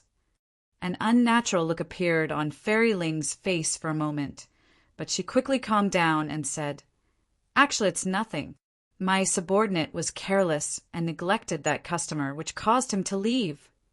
Upon hearing this, Xiao Yao was both annoyed and amused. "It turns out that your Tinya auction house's appraiser is incompetent and made a mistake. Fairy Ling, it's really funny that you came here to ask for it. If this item had been stolen from the Tinya auction house and sent to the Red Blood Palace's auction house, he would have returned it. However, that person had made a mistake and missed out on such a treasure. Yet he still had the cheek to come here and ask for it. Xiao Yao couldn't possibly agree to it. First, if he agreed to it, it would be tantamount to bowing down to the Tinya auction house, and it would be too cowardly. That person had come here to bully them, and they wanted to snatch the heart-refining mortal dust liquid by force. Moreover, the Red Blood Palace's auction house was now facing the Central Prefecture's factions, and it was time for them to look for treasures to contend against them. The heart-refining mortal dust liquid was the key, so how could they give it up? As Xiao Yao thought this, he felt quite carefree. The Tinya auction house had gathered the best appraisers in Tinya City, and it was only the goods that they looked down upon in the past that would be chosen by their auction house. He didn't expect that they would also make a mistake, and it was even an extinct ancient elixir. If news of this spread, they would surely become a laughing stock. Palace Master Xiao, who had been suppressed for a long time, felt quite proud and elated. Fairy Ling said calmly, "So you're saying that Palace Master Xiao won't return?" Xiao Yao chuckled and said, "If Fairy Ling really wants it, it's not impossible." Fairy Ling's eyes lit up. "Palace Master Xiao, please state it. If you need any compensation, I can consider it." She implied that she would consider giving the Red Blood Palace's auction house some compensation. "Fairy Ling, you must be joking. We're from the same city, so I must give you face." Xiao Yao shook his head. "You don't need any compensation." Fairy Ling pursed her lips and revealed a faint smile. "Thank you, Palace Master Xiao." Palace Master Xiao chuckled as he took out a black card from his bosom and slapped it on the table. "Fairy Ling, as long as you hold this VIP card, you will be able to bid for the heart-refining mortal dust liquid at the auction in 3 days. Chapter 852. Xiao Yao said calmly, "Fairy Ling, since you want it, you can only get it through the auction house. Do you think that you can get it in advance because of your high status? It's a taboo for an auction house to hand it over to an outsider without the owner's permission. Fairy Ling, as the owner of the greatest auction house, you must have forgotten this." In fact, he couldn't help but laugh out loud. He was so happy that he couldn't even put into words. Fairy Ling stared at Xiao Yao for a long while before she stood up and said, "Thank you, Palace Master Xiao." Fairy Ling grabbed the VIP card on the table and left with an unsightly look on her face. The great appraiser and Thousand Hands, Old Xian, quickly followed her. They lowered their heads and didn't even dare to breathe loudly. After they left the Red Blood Palace, the great appraiser hesitantly asked, "Fairy Ling, it's just an elixir, and our Tinya auction house won't be affected by it. So, why is Fairy Ling so obsessed with the heart-refining mortal dust liquid?" He didn't understand, as the heart-refining mortal dust liquid could really bring them away to make a fortune. But it was just a drop in the bucket for the Tinya auction house. So, why did Fairy Ling come here in person? I don't care about this way to make a fortune. But how did this person get the extinct heartbroken zither grass? It has already been extinct since ancient times, and it doesn't exist in this world. I just want a living, heartbroken zither grass. I'm trying to make a mysterious elixir, and I lack this material. If I can find the person who made it, I'll be able to get the material. It was obvious that this mysterious elixir was very precious to her. The great appraiser suddenly understood. "I will go and inquire about the identity of the person who can sign this elixir for sale." Fairy Ling nodded. "Okay, but don't alarm this person. He's probably just in charge of consigning it for sale, and the person who made the elixir is another expert." "Understood," the great appraiser replied. "Moreover—" Fairy Ling glanced at the trembling thousand hands old Xian, and a cold glint flickered in her eyes. "Moreover, we need to clean up the appraisers, and we should fire those unqualified, mediocre people." The great appraiser's heart shuddered, and he looked at thousand hands old Xian. His fate had already been decided. Fairy Ling had lost all her face, so how could she not be angry? "Understood." The great appraiser cupped his hands at her. In the Red Blood Palace's auction house, Xiao Yao's eyes flickered as he watched him leave.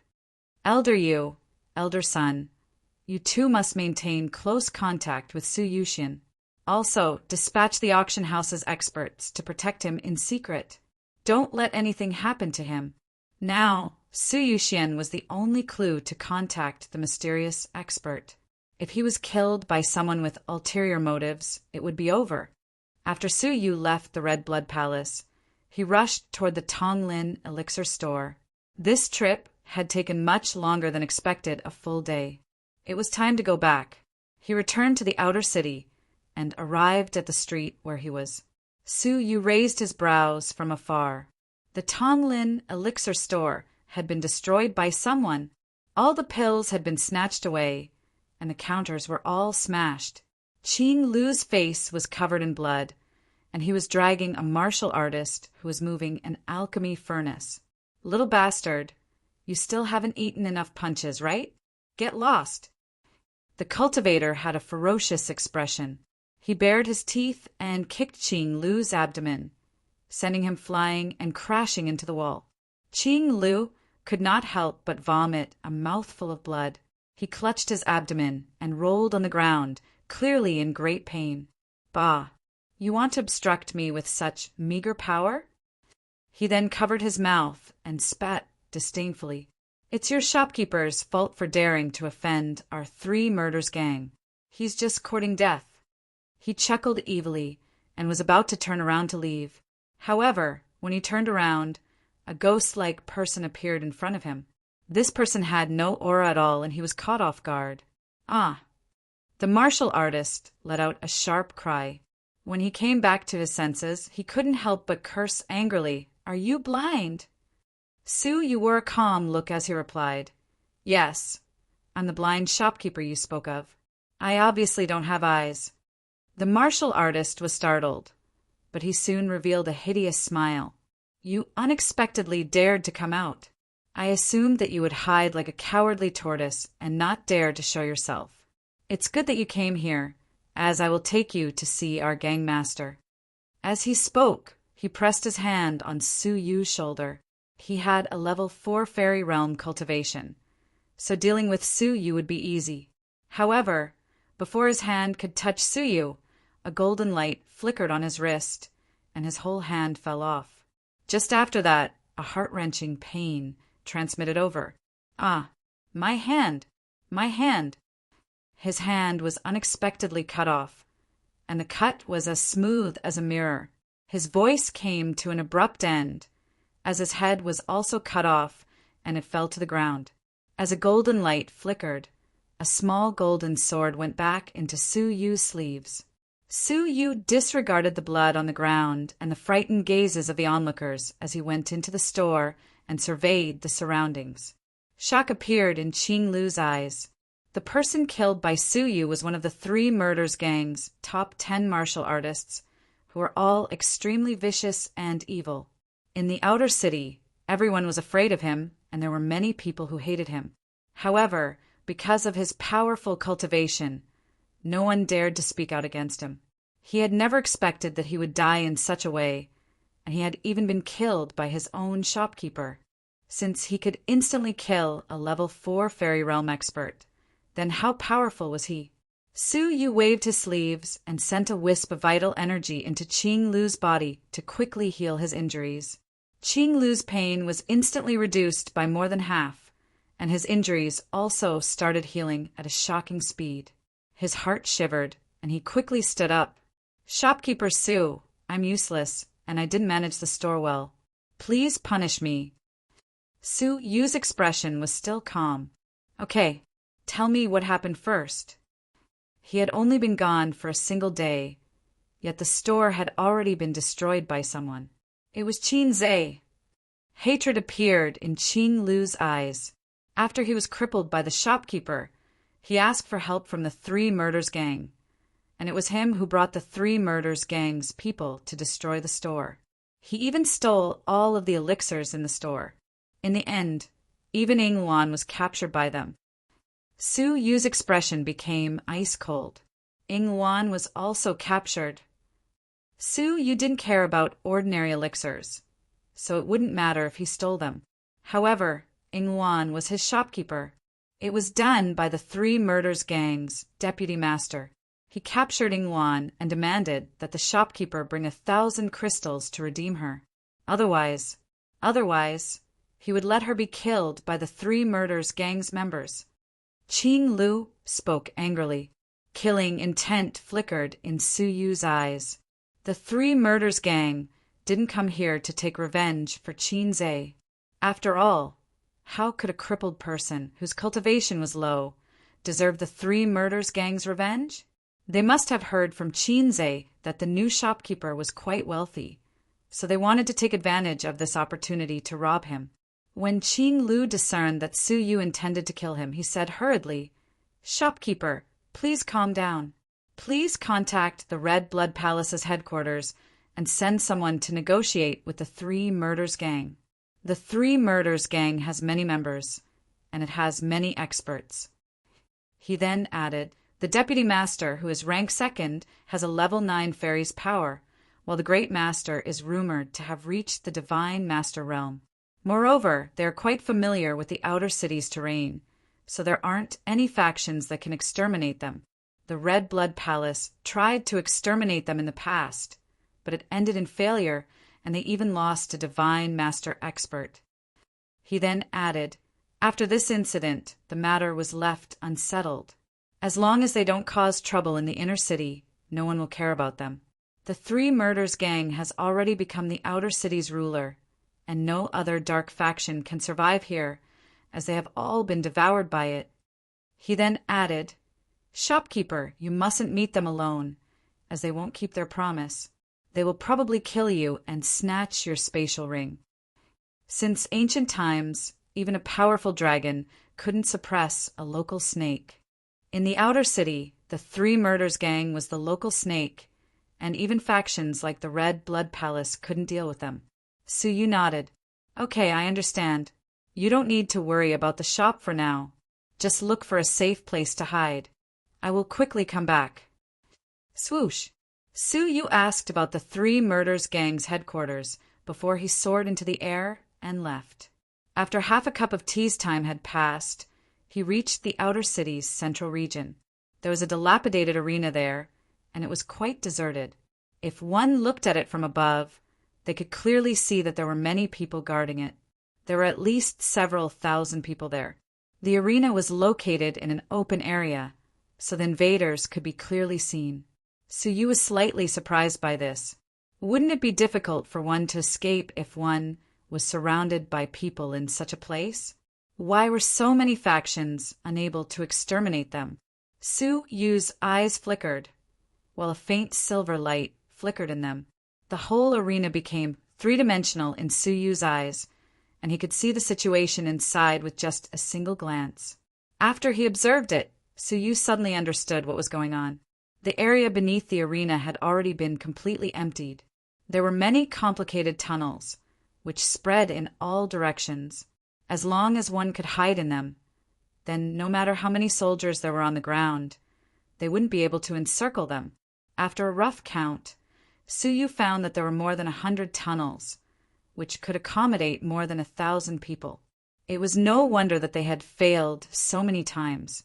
If they did not know the details of the underground, it would have been useless no matter how many times they attacked. However, it was a pity that they had run into Su Yu.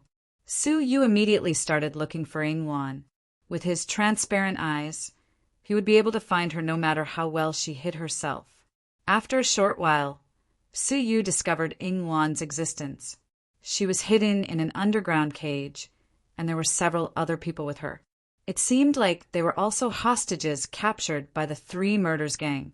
The Three Murders Gang's business is really extensive, as they are able to make such a great profit without any capital. Su Yu sneered coldly. If they hadn't provoked him, he wouldn't have bothered to attack them. But since they had run into his hands, he would surely dispose of them. Su Yu swept the other hostages one by one to ascertain whether there was an ambush among them. Suddenly, Su Yu's gaze locked onto one of the hostages. She had a short and thin stature, and she was wearing a purple-black pleated long skirt. Her face was tender and adorable, and she seemed like a porcelain doll. She had a pair of big, round, and bright eyes which were quite clear, as if she didn't know anything about the world. However, if one observed her carefully, he would discover that a crafty glint flickered in her eyes from time to time. Su Yu was startled by this. Gongsun Wuxia! He thought that he had misjudged her, but after he observed her carefully, he ascertained that she was the little demoness. How is this possible? Isn't she in the sanctum? Why is she in Tianya City, and why was she captured by the Three Murders Gang? Su Yu was startled. However, Su Yu quickly shook his head. After all, it was only the little demoness who tricked others, and it was impossible for her to be tricked by others.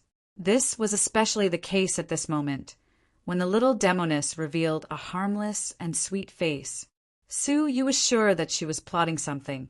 After Su Yu mulled it over for a moment, he decided that he wasn't in a hurry to save her. With the little demoness abilities, if she wanted to escape, she would have done so long ago. Hence, he guessed that she was probably plotting something. Moreover, Luan was safe for the time being, so he didn't need to worry about her. Chapter 853. Several hours passed, and the Three Murders Gang's members entered the secret room one after another. They had the newest hostages write letters to their families. The last one was Gongsun Wuxia's turn. She seemed to have just entered not long ago. "Uncle, please let me go." Tears streamed down Gongsun Wuxia's face, and she looked as innocent and pitiful as a little lamb. The person who came in was a middle-aged man in his early 20s. He looked Gongsun Wuxia up and down, and a lustful look appeared in his eyes. Gongsun Wuxia was born beautiful and adorable. She was a beauty in the making, and coupled with her pitiful and delicate appearance, it made her even more lovable. "Little beauty, give uncle a kiss, and I'll let you go. How about it?" The middle-aged man smiled evilly and reached out to touch her smooth, white face. Gongsun Wuxia shrank back and cried out in fear, "Uncle, don't. My family has a lot of money, and I can give you as much as you want." The middle-aged man chuckled and said, "This little girl's family is rich, but can they be richer than our Three Murders Gang? As long as you listen to Uncle, I'll let you go immediately." There were many people in the gang who were interested in this sweet and lovely little girl. Half a day ago, this little girl had gotten lost in the outer city, and a member of the gang had discovered her. He had deceived her and brought her to the Three Murders Gang. He had imprisoned her and planned to sell her for a good price. Such a pure and lovely, beautiful girl was worth a lot of money. Gongsun Wuxia cried and said, "My family runs an auction, and we are very rich." "Auction?" The middle-aged man was shocked. He retracted his hand and licked his lips. His eyes flashed with excitement. "Auction? Which auction?" "Tinya Auction House." Gongsun Wuxia cried. The middle-aged man's expression changed drastically. "Tinya Auction House? You aren't lying?" When Gongsun Wuxia saw that she could be saved, she immediately took off the pendant on her neck and handed it to him. "This is my keepsake, and as long as you bring it to the Tianya Auction House, they will be able to verify my identity. As long as you don't harm me, the Tianya Auction House will give you as many crystals as you want." The middle-aged man grabbed the pendant. The pendant was fiery red, and it looked like a fiery red bird. It contained traces of flame power. "Hiss, fire essence, Jade!" The middle-aged man gasped. This pendant was surprisingly refined from the extremely precious fire essence jade. Fire essence jade was born from extremely hot flames. This fire was usually not a reverse fire, but a terrifying fire that had been burning for hundreds of years. Even an all-creations expert would not dare to enter this kind of flame easily. The fire essence jade was a peerless jade essence that was formed after hundreds of years of tempering in such terrifying flames. The fire marrow inside was liquid and also the essence of fire. A single drop was worth 1,000,000 crystal stones. Within the fire essence jade, one could see with the naked eye that there was a drop of jade essence rolling within.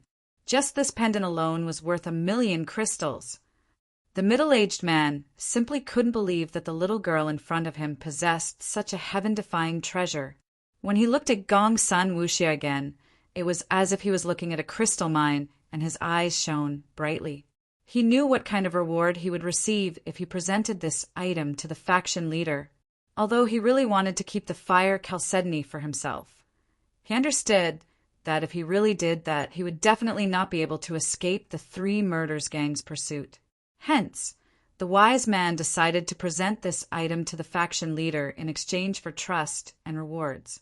Perhaps he could even be promoted. He left the dungeon excitedly and rushed toward the faction leader's location through the complicated tunnels. The bitter Gongsun Wuxia stopped crying, and a smug and sly smile appeared at the corners of her mouth. Humph! He took the bait so easily. It's really not challenging at all. In the dungeon, before the shocked gazes of the hostages, Gongsun Wuxia wiped away her tears and threw her 2 braids behind her head. She clasped her hands behind her back, raised her head, and kicked open the dungeon's door. The people behind her couldn't help but be shocked. Then their faces lit up with joy, and they all wanted to rush out. However, after Gongsun Wuxia went out, she closed the door again and rolled her eyes at them. What's the rush? Wait until I take the faction leader's head and complete the task, then I will let you out. If you come out now, you will only alert the enemy. As she spoke, she clapped her hands and quickly followed behind the middle-aged man, walking back and forth in the complicated underground tunnels. After 5 minutes, the middle-aged man cautiously arrived in front of an inconspicuous and ordinary stone cave. This stone cave was no different from the cave where the ordinary members lived.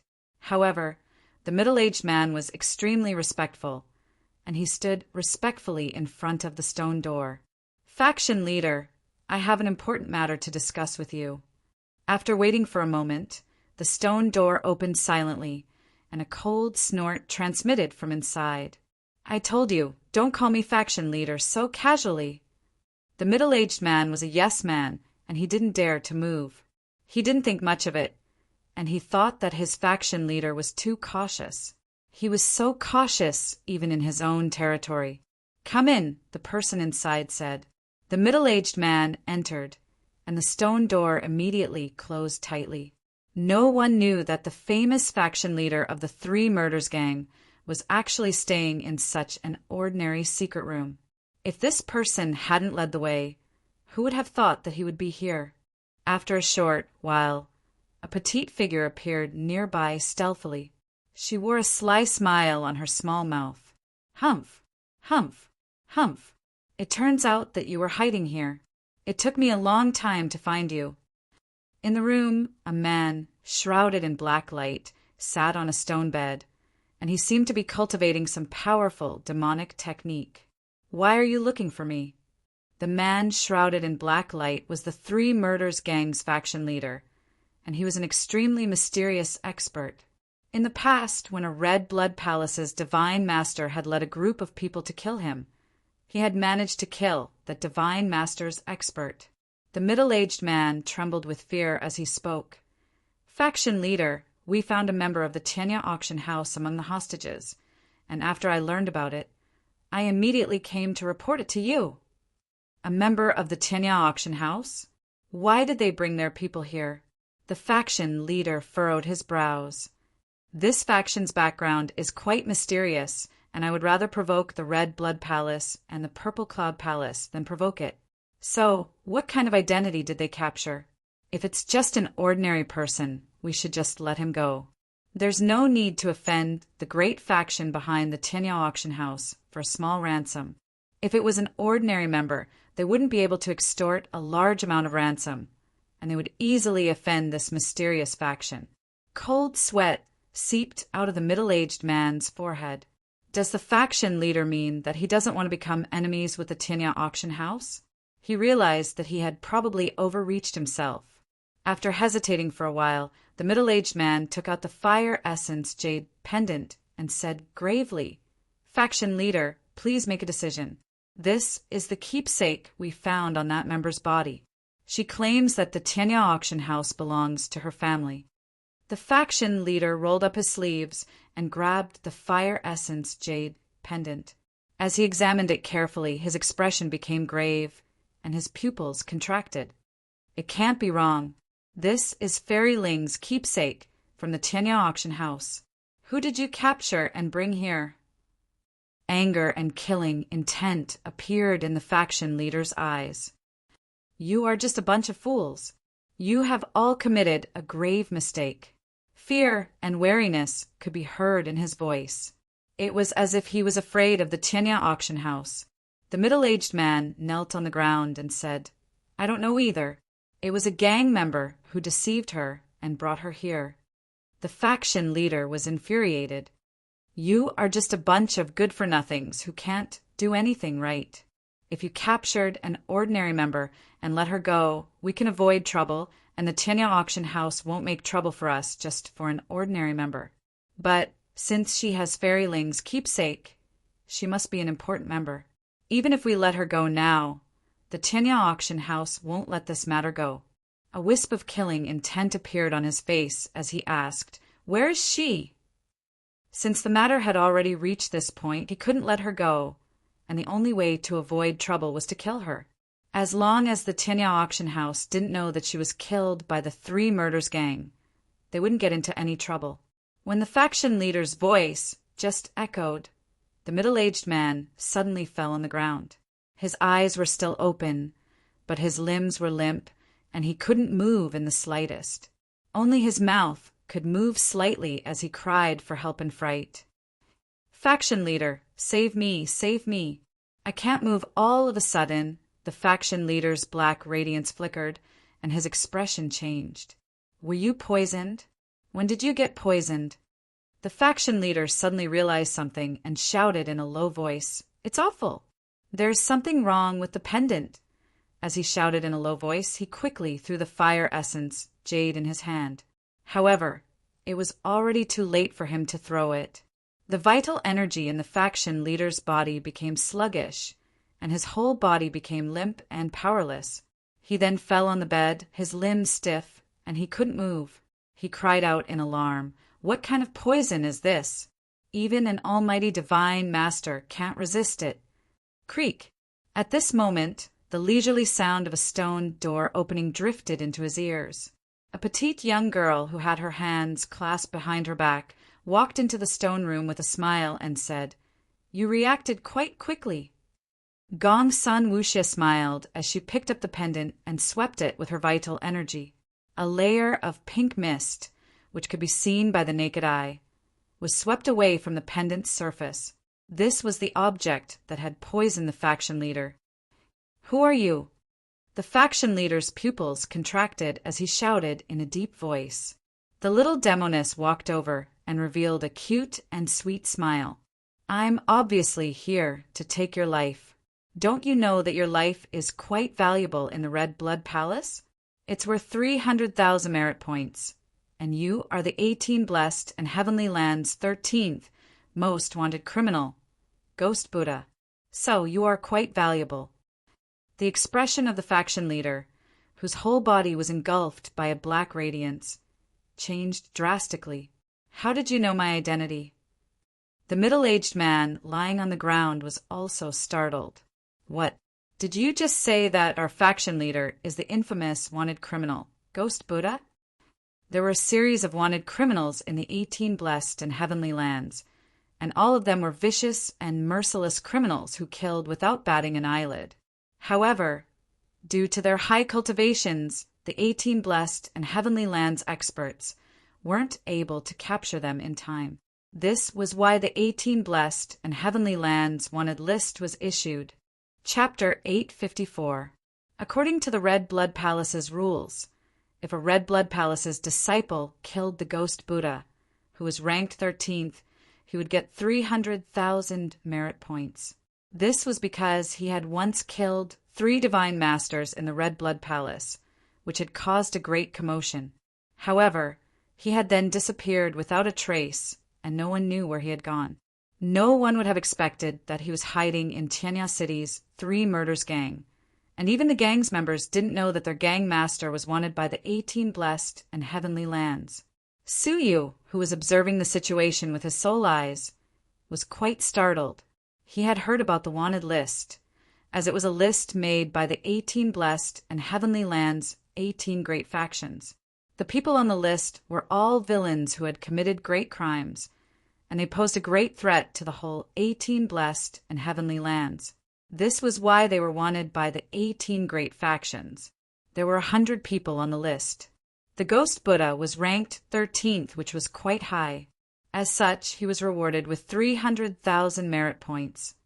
You couldn't help but get excited. It turned out that there was such a quick way to earn merit points. However, it was a pity that he had to first accept the mission to kill the ghost Buddha, and only after completing it could he get the Sanctum's reward. Suyu didn't accept the mission and killed the ghost Buddha without knowing anything about it, so he wouldn't get any reward. Suyu was quite curious as he looked at the little demoness. The ghost Buddha had been on the list for several years, and the 18 Blessed and Heavenly Lands' 18 great factions' disciples must have accepted the mission to kill him. However, even after so many years, they hadn't managed to find even a trace of the ghost Buddha. It was as if he had disappeared into thin air, never to be seen again. As for the little demoness, even though she was in the Red Blood Palace, she was still able to grasp the situation in Tianya City, which was far away. She had even managed to ascertain the 3 Murders gang's master's identity. Suyu's intuition told him that this black-bellied lowly wasn't ordinary. In a secret room, the little demoness smiled as she took out a small black sword and played with it. The gang master asked in a deep voice, "Do you want to kill me now?" The little demoness revealed a sweet smile. "I don't want to be stained by your blood." The gang master's eyes lit up. "If you want crystals, you can ask for as many as you want. According to what I know, your Red Blood Palace's merit points can be exchanged for crystals. Since my head is worth 300,000 merit points, I can give you 600,000 crystals, which will be enough for you to exchange for 300,000 merit points. If you want more, we can discuss it." The little demoness said disdainfully, "This grand and doesn't care about any crystal stones. Furthermore, if I were to exchange large amounts of merit points in the sect, the source of the crystal stones would be investigated by the sect. If they found out that I released you for the crystal stones, then I would be finished." Suyu, who had been paying close attention, felt his heart tremble slightly. He had thought of exchanging crystal stones for a large number of merit points more than once, but now it seemed that it would not work. The sect would investigate the legal source of the crystal stones. The gang leader's face darkened. "Then what do you want?" The little devil smiled, revealing a row of pearly white teeth. "Of course, it's to cripple your cultivation, capture you alive, and bring you back to the sect. That way, the merit points will be higher." With that said, the little devil's eyes turned cold. She turned into a shadow and flew in front of Haiguang. A dagger fiercely stabbed into the other party's abdomen. The gang leader was poisoned by the little devil and couldn't move at all. How could he avoid this sword? However, a sudden change occurred. Unable to move, the black light on the surface of the gang leader's body faded away like a tide. Instead, a dazzling golden light shot out from his body. When most of the black light dissipated, a strange human appeared in front of him. The left side of his body was pitch black, and wisps of eerie ghost energy were emitting from his body. He seemed ferocious and evil. As for the right side of his body, it flickered with golden light and emitted an auspicious aura. It gave people a serene feeling. Two extreme auras appeared on the same person's body at the same time. At this moment, the little devil's black sword was pierced into his abdomen. However, the expected scene of his abdomen being pierced didn't occur. Instead, a loud, clanging sound echoed out, and the sword in the little devil's hand was deflected. The change occurred too quickly, and the little devil was caught off guard. However, she reacted quickly, and when her plan failed, she immediately retreated. At the same time, she took out a white bone shield and placed it in front of her. Just when she was about to put up a defense, a great power bombarded the shield. Shock appeared on the little devil's face, and she retreated several steps, knocking against the stone door. When she looked at the door, she saw that the half-black, half-golden gang leader had already stood up and was slowly lowering his fist. "You aren't poisoned. It's impossible. Brother Shanliang developed it, and even a middle-stage divine master can't block it." The little devil rolled her eyes and spoke in shock. The gang leader sneered coldly and said, "I was poisoned, but you forgot my name. Ghost Buddha. Half ghost, half Buddha. A Buddhist's constitution can purify poison. The poison you used just happened to be within the range of my purification." The ghost Buddha said mockingly, as long as he revealed his hidden half-Buddha constitution, he could use his Buddha's light to purify the poison in his body. Although the little devil was clever, she had still taken the ghost Buddha lightly.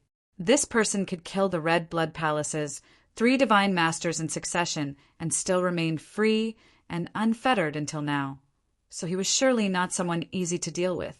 The little devil hadn't investigated the situation thoroughly, and she had acted rashly. The ghost Buddha's cultivation was at the level 1 divine master realm, while the little devil was only at the level 9 fairy realm. Moreover, the ghost Buddha still hadn't used his powerful divine seal. The little devil didn't hesitate, so she turned around and rushed out of the secret room. She then took out a golden sphere and threw it behind her. Rumble! A loud noise echoed as the golden sphere exploded on the spot, emitting a shocking flame. The flame contained a terrifying power, and even a level 1 divine master realm expert wouldn't dare to touch it rashly. The middle-aged man, who was lying motionless on the ground, was turned into nothingness by the flame. He didn't even have time to let out a miserable shriek. The whole secret room was also melted. The powerful flame energy wave didn't just melt the secret room. It also melted the whole row of secret rooms that were connected to it. Dozens of secret rooms, as well as thousands of miles of underground caverns, were all turned into a sea of flames. Miserable screams echoed from all directions, and it seemed like hell on earth. More than 100 Three Murders Gang's members were burned to death by the spear alone, and many of them were experts. Even the Three Murders Gang's deputy gang leader, who was at the level 9 fairy realm, was devoured by the fire dragon before he could rush out of the secret room. Such a disastrous scene alarmed the whole Three Murders Gang. Regardless of whether it was the fighting arena on the ground or the underground caverns, they were all alarmed. Su Yu couldn't help but smack his lips. He knew that sphere. It was a consumable, magical treasure called the Diamond Fireball. It was extremely expensive, and a single one of it was worth at least 300,000 crystals. Moreover, the little demoness had a fire essence jade pendant, which was worth 1,000,000 crystals on her neck. Her net worth was surely astronomical. Upon witnessing that the Three Murders Gang had descended into chaos, Su Yu couldn't delay any longer, so he immediately snuck into the prison. With his skills, as well as the Three Murders Gang's current state of chaos, it wouldn't be difficult for him to save Ying-Wan and the other hostages. After the time it would take to brew half a cup of tea, a group of people walked out of a dark alley, far away from the Three Murders Gang. They were Ying-Wan and the other hostages. Su Yu surveyed his surroundings and ascertained that it was safe here. He then said to the people behind him, Fine, we should be safe here, so you should all disperse. If your homes are in the vicinity, you should quickly leave. But if it's far away, you should hide first and send a message to your family's elders to come and welcome you. Do you understand? The hostages were all young men and women, and they had just gone through a terrifying rescue mission. They were still frightened, and they all nodded like chickens pecking at grains. Ing-wan followed, closely behind Suyu, her eyes filled with adoration as she looked at his back. She had never imagined that shopkeeper Su would attack the Three Murders gang to save her. After all, she was obviously just an insignificant maid. Ing-wan, don't go back to the elixir store for the time being. Just hide with them first, and come back to the store tomorrow, Suyu instructed her before he soared into the sky and left. The group of young men and women looked for a place to hide, while the few young women who had accompanied Ing-wan revealed longing looks. Sister Ing-wan, who is he to you? They were all in the same prison, and although they had only been in contact for a short while, they had all gone through trials and tribulations together. He's our Tonglin elixir store's shopkeeper Su. Ing-wan was timid and bashful, and she bit her lips. Tonglin elixir store? The eyes of the other young women blinked as they bore this name in mind. After Suyu left, he immediately went back to the Three Murders gang's vicinity to observe the surroundings. After an hour had passed, the disastrous fire had already been extinguished. The entire underground cavern was burnt and reduced to ruins. Charred corpses were dug out one after another. There were dozens of them, but even more corpses had already melted into cooled magma rocks. There were no real corpses left. Suyu swept the area with his gaze and fixed it on the ghost Buddha's secret room. His pupils contracted slightly. In the secret room, a body, which was emitting a black and golden radiance, was standing upright in the room. The black and golden radiance seemed like a bell, which had isolated the terrifying flames and left it unscathed. Suyu shuddered inwardly as he thought, what a powerful, fleshly body. Most level 1 divine masters wouldn't have been able to escape from such an explosion, but the ghost Buddha was the only one who was safe and sound. Since this person was ranked 13th on the wanted list, it was obvious that he was no small matter. It was only after the flames in the secret room had dissipated completely that the ghost Buddha's radiance disappeared. An ice-cold glint flickered in its ice-cold eyes as it said, "What a good Red Blood Palace's disciple! You unexpectedly dared to come here." You couldn't help but admit that the little demoness was very crafty. She had pretended to be tricked, then pretended to be a core member of the Tianya auction house, then lured the middle-aged man to lead the way. Then she had run away after her scheme was exposed. However, it was a pity that she had underestimated the ghost Buddha's power, as even the golden fireball wasn't able to harm him. I really want to see how far you can run underground. The ghost Buddha was filled with killing intent as he turned into a ghostly shadow and disappeared from the secret room. Suyu was in control of everything, so he decided to follow the ghost Buddha closely. After the little devil escaped, it didn't even look back as it fled through the underground tunnel. Chapter 855. Some of the outer sanctum's small dark factions were getting restless, and they all wanted to seize this opportunity to divide the Three Murders gang's vast territory. As for the Three Murders gang, it didn't just lose its divine master, who was capable of intimidating the outer city. It also lost its level 9 fairy realm deputy gangmaster. Moreover, more than 100 powerful members near the gangmaster were killed in a fire, and more than half of the Three Murders gang's apex experts were killed. If they wanted to resist the invasion of the various small factions, it would be a long battle. It could be imagined that in the future, the outer city would return to its previous state of having many dark factions. As long as the inner city wanted to, it could cleanse them at any time and restore the outer city's order. It wouldn't be like it was now, where the Three Murders gang was helpless against such a powerful dark faction. As for Suyu, who was the instigator of all of this, he didn't care about the outside world's affairs and just cultivated in the Tonglin elixir store. After he came back the previous night, Suyu tried to get rid of the cursed ghost face several times, but he didn't succeed. Suyu was left without a choice, so he started cultivating the 5 elements mysteries art. Once he mastered it, he would be able to control an ancient Imperial Saint artifact. After a whole night's cultivation, Suyu managed to learn 2 more Demon Clan's characters, which meant that he had comprehended 4 of them in total.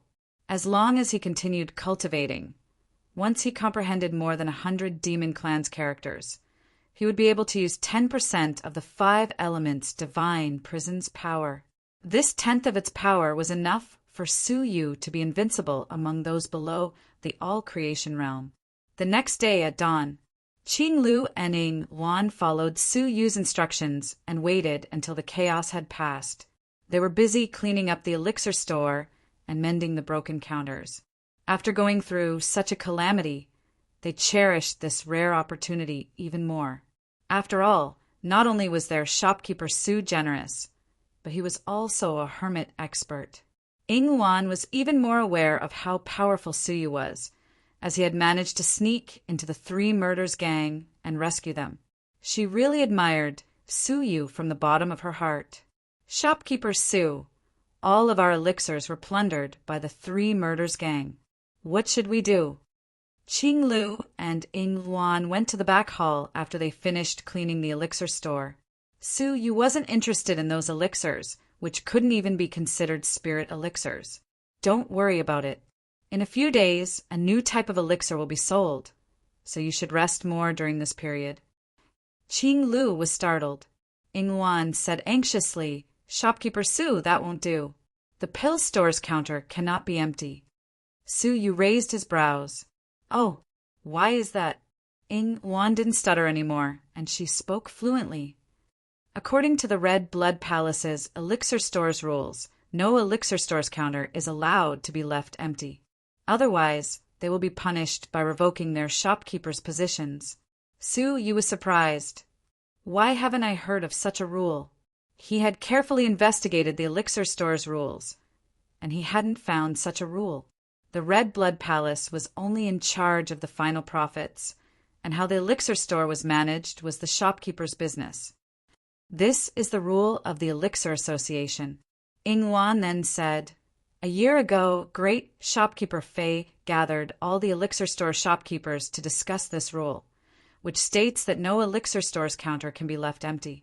This is a waste of the Red Blood Palace's resources, and once this is discovered, not only will the store's shopkeeper be fined 10,000 crystals by the Elixir Association, but his position as a shopkeeper will also be revoked.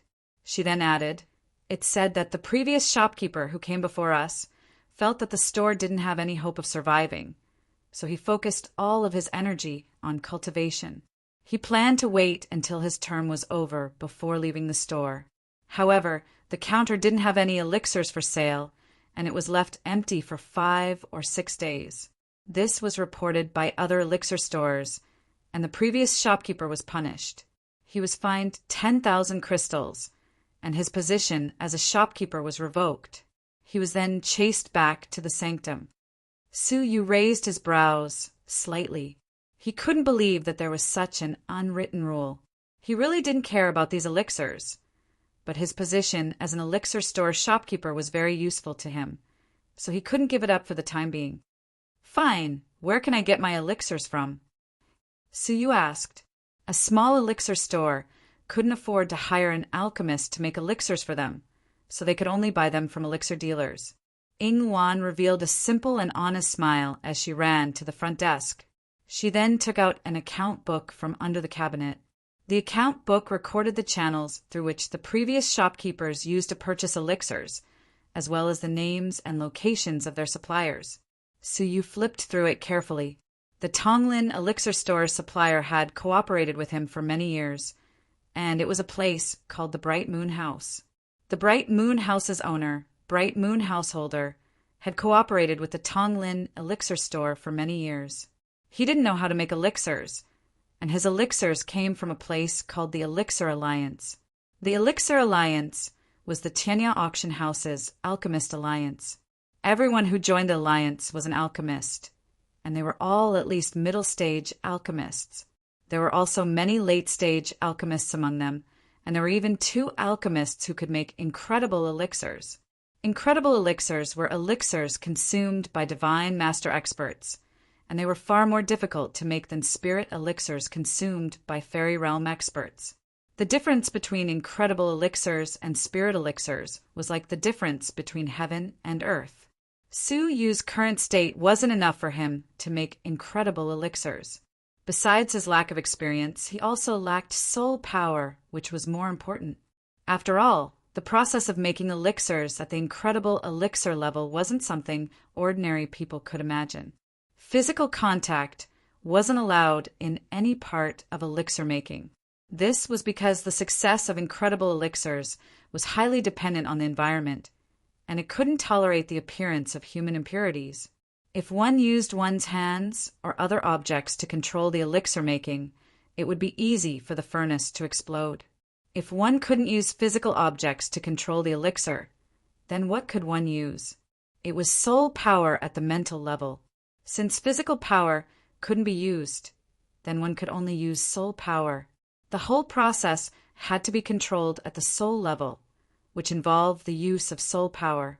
It was extremely complicated and difficult, and without a powerful soul to rely on, one couldn't use soul power to make elixirs without long-term practice. This was why alchemists were so precious. There were only 2 alchemists in Tianya City who could make incredible elixirs. Moreover, in the whole 18 blessed and heavenly lands, there were less than 10 alchemists. Among them, there were 3 in the Red Blood Palace's inner palace, 3 in the Purple Cloud Palace, and 2 wandering martial artists.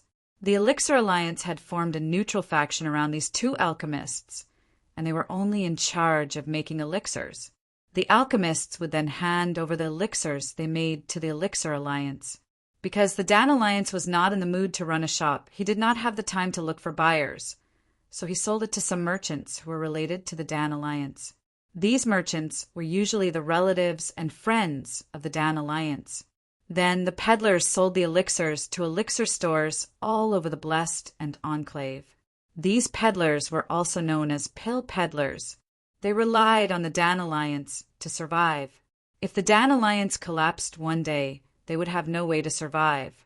Bright Moon House? Bright Moon Householder? Su Yu muttered the name repeatedly.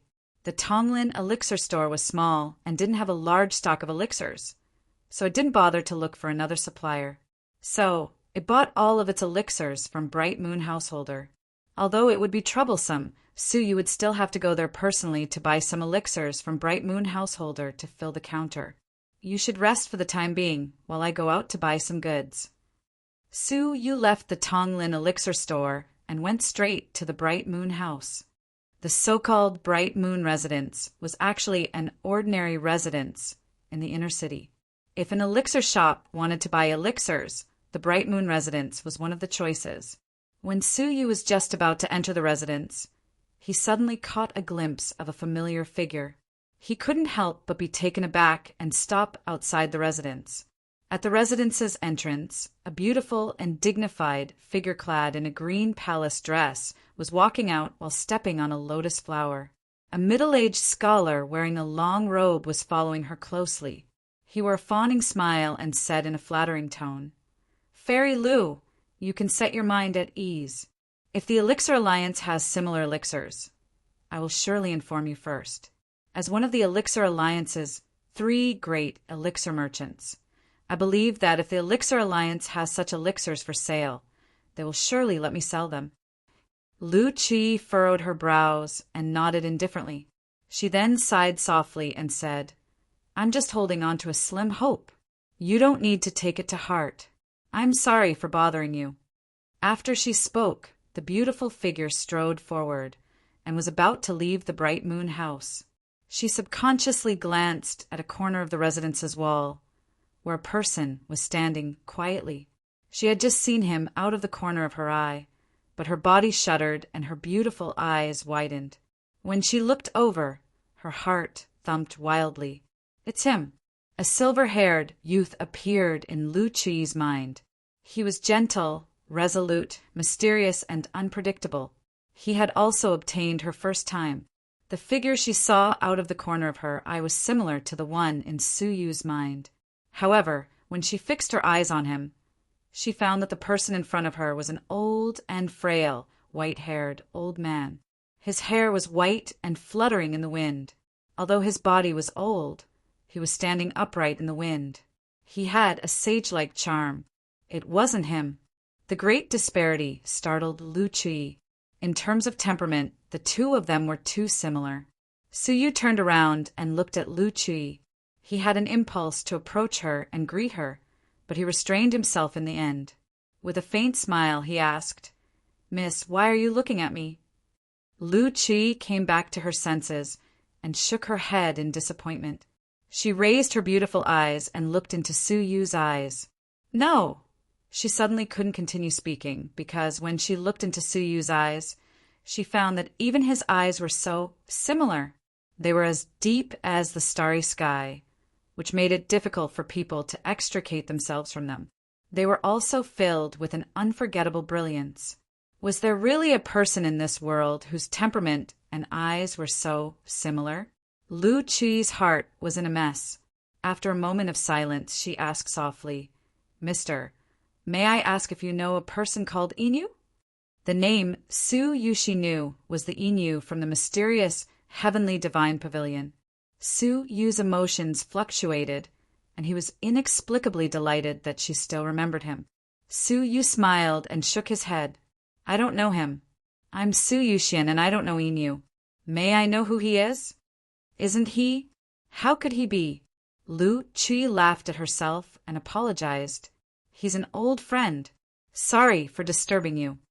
After she spoke, she stepped on a breeze and flew up into the sky.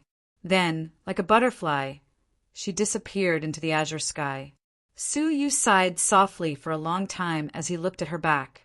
After calming himself down, Suyu stood up and entered the courtyard. There he met the middle-aged scholar who had just seen Lu Chui off. "Old mister, may I ask why you have come to my house?" The middle-aged scholar was very polite, especially after he had witnessed Lu Chui and Suyu's simple conversation. "Your house?" Suyu suddenly understood.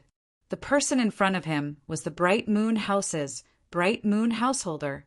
"I'm Suyushin, the Tonglin Elixir Store's shopkeeper. I've come here to pay a visit to Bright Moon Householder." Suyu revealed a faint smile. However, the expression of Bright Moon Householder, who had been polite a moment ago, stiffened slightly. Then his smile disappeared, and he wore an ice-cold expression. He sized up Suyu, while a mocking smile appeared at the corners of his mouth. "I was wondering who it was. So it's the famous Suyushin." Suyu furrowed his brows when he heard his sarcastic words. "Did I offend this person? Speak. Why did you come here?" Bright Moon Householder hid his hands in his sleeves and wore a faint smile as he spoke. Suyu furrowed his brows as he sized up Bright Moon Householder. "It seems like you don't plan to sell me your elixirs." Bright Moon Householder curled up the corners of his mouth. "Hee, it's not that I don't want to sell them, but that I don't dare. Great shopkeeper Su. You even dare to talk back to shopkeeper Fei. I'm afraid of you, so how could I dare to do business with you?" It was great shopkeeper Fei, Suyu thought. It was only now that he recalled that Suyu hadn't agreed to be exploited by him at the elixir meet, and he had even talked back to him in front of everyone. He really didn't expect that this man would be so narrow-minded and try to make things difficult for Suyu.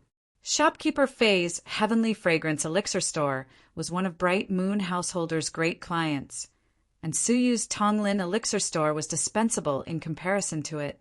If Shopkeeper Fei had strictly ordered him not to sell elixirs to Suyu, then Bright Moon Householder would surely know what to do.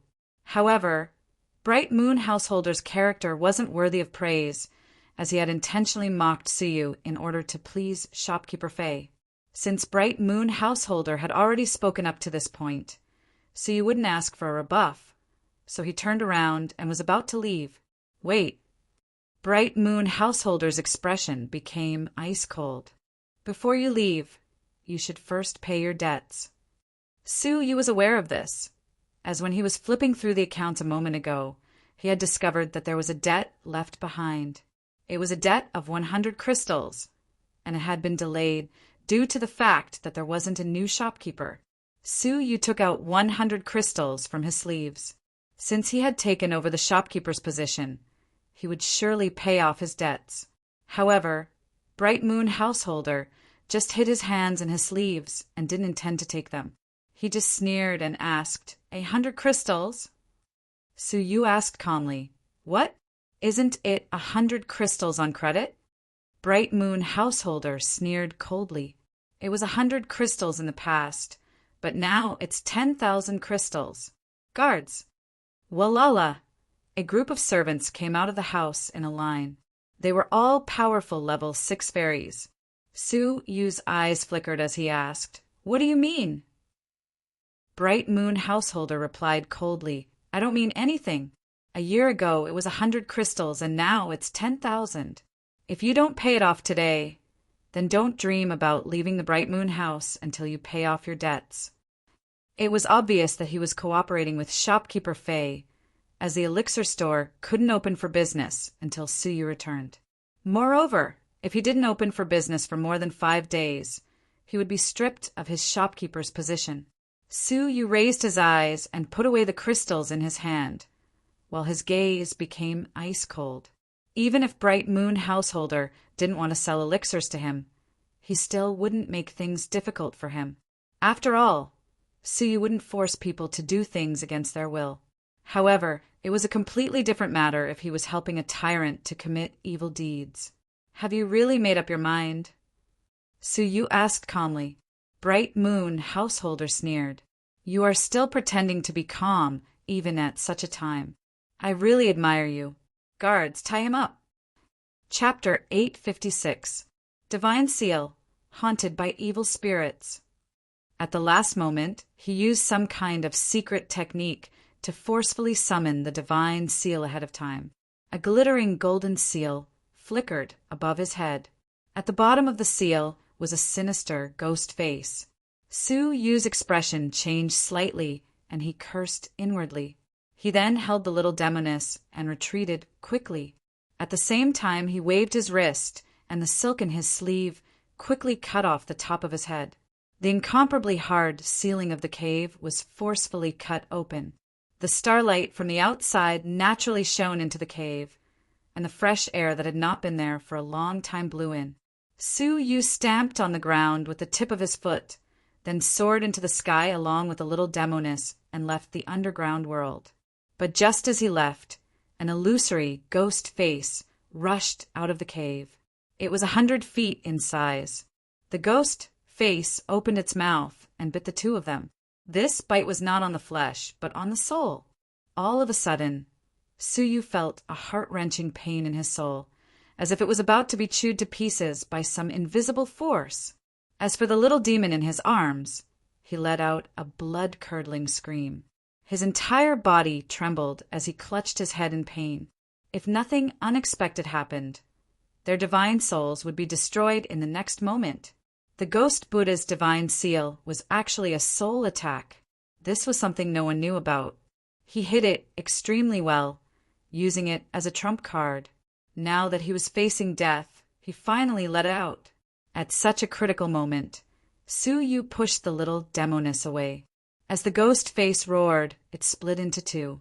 One of them continued biting Su Yu, while the other chased after the little demoness.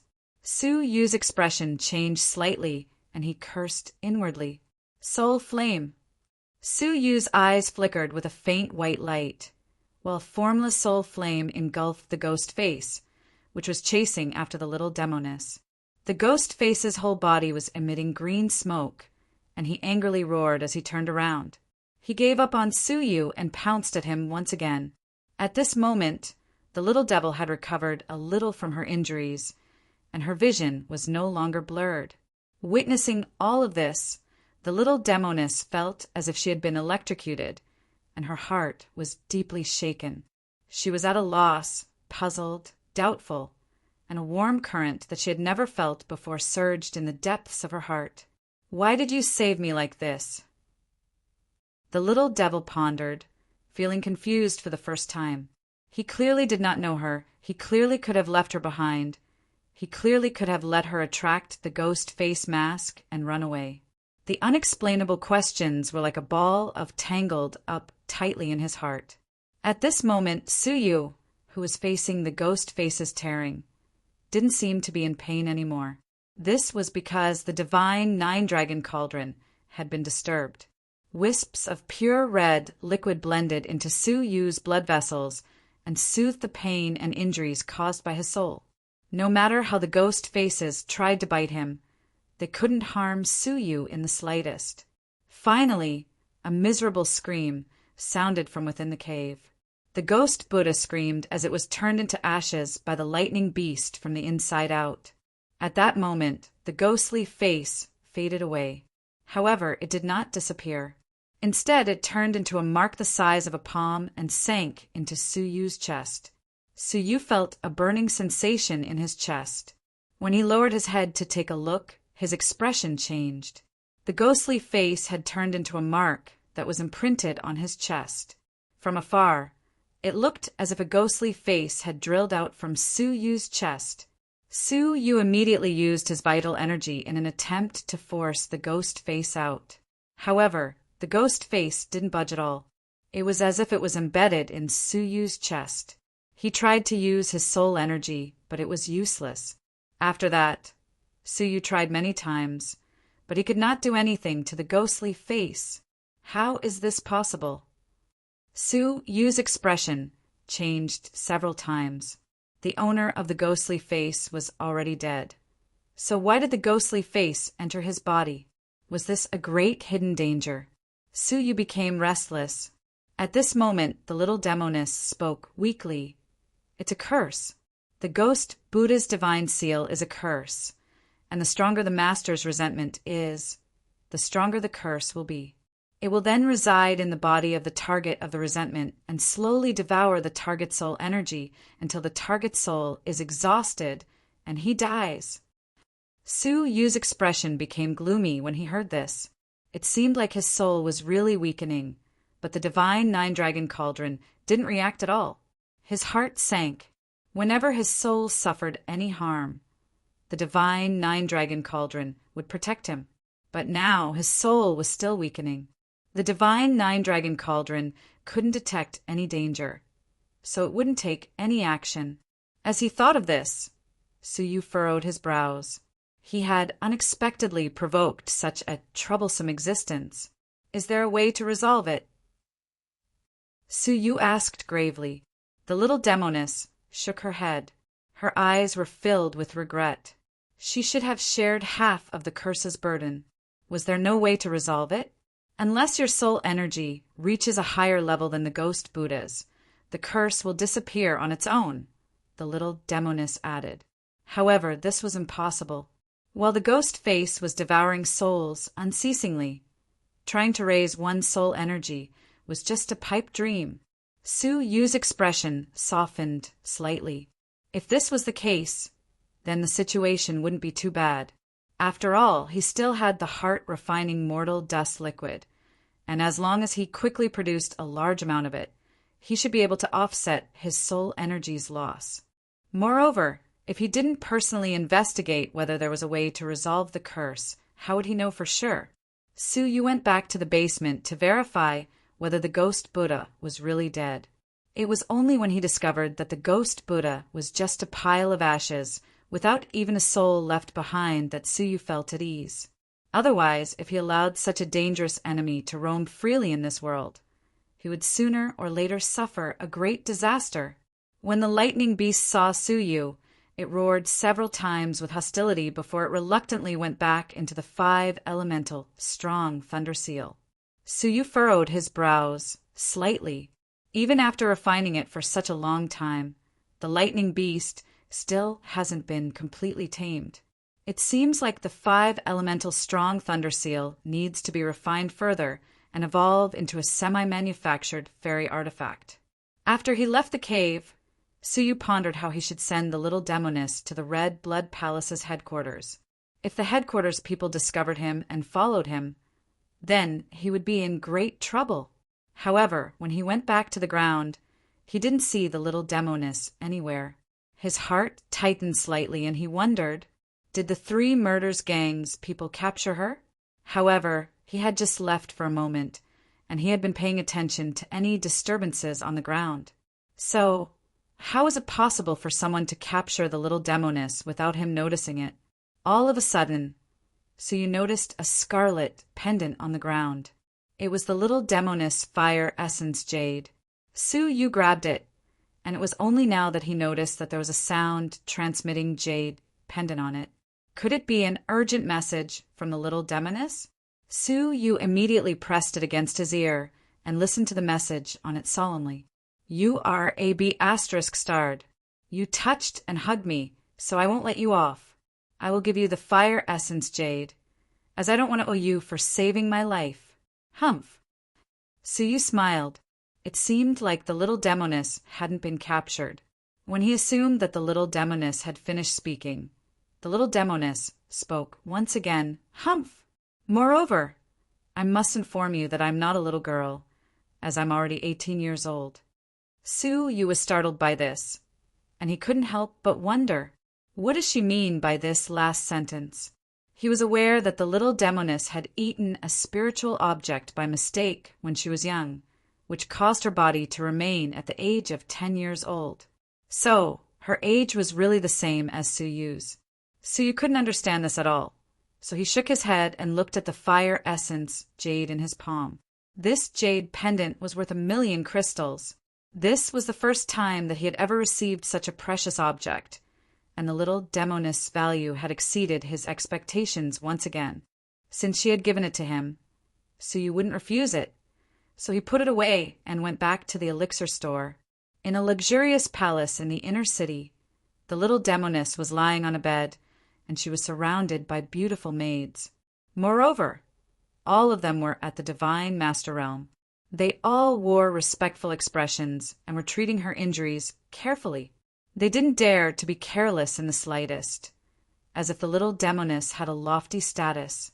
An old man was sitting calmly on a stone table in front of the bed. He wore a calm expression, and it was impossible to discern his cultivation level. Old Lon, why didn't you help me earlier? Or, why didn't you give me an even more powerful treasure? I would have surely been able to blast the ghost Buddha into smithereens. You caused me to suffer such injuries. The little demoness pouted her mouth, while her face was filled with resentment. Old Lon smiled amiably. This was the Cliff Master's order, and he instructed us to only help you when your life is in danger. He didn't give you an excessively powerful treasure, which is why you can grow stronger. Otherwise, what will you do if you face powerful enemies alone in the future?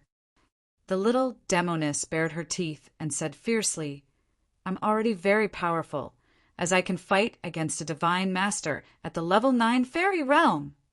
Old Lon chuckled and said, the lad who saved you is just a level 3 fairy realm, yet he can easily kill the ghost Buddha. If she hadn't heard, she wouldn't have known. As soon as she stopped, she almost jumped out of bed. What? That lad is just a level 3 fairy realm? How can he be so powerful? Hee, young Cliff Master, don't you trust my eyes? That lad has been lying in ambush since the beginning, and he used an extremely powerful technique to control the underground world situation.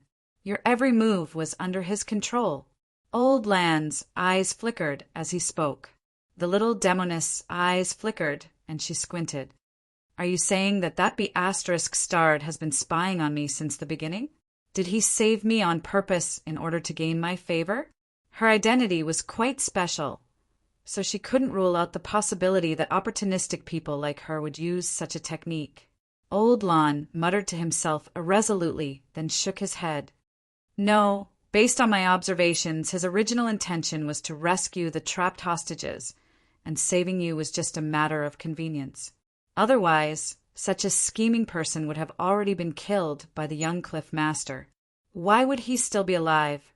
A wisp of killing intent flickered in Old Lan's eyes. The suspicion in the little demoness's eyes disappeared, and she heaved a sigh of relief. She bit her lips and asked hesitantly, then, Old Lon, do you know his identity? Old Lon looked at the little demoness in surprise. According to his memory, his little master rarely took the initiative to show concern for others. However, this suspicion only lasted for a moment, and he didn't take it to heart. No, I was just concerned about whether he would harm you, so I didn't try to see through his attire to avoid being discovered by him. Old Lon shook his head. Disappointment flickered in the little demoness' eyes. She then shook her head and said, Forget it, I won't think about it any more. I have already compensated him, so I don't owe him any favors. The next day, a shocking piece of news spread out from Tianya Outer City. The Three Murders Gang's master had been killed by a mysterious expert. When this news spread, it gave rise to a great commotion. The Three Murders Gang, which was the Outer City's greatest underworld faction, had unexpectedly been killed by a mysterious expert. Chapter 857. She tried to split open the cave above her head to return to the surface.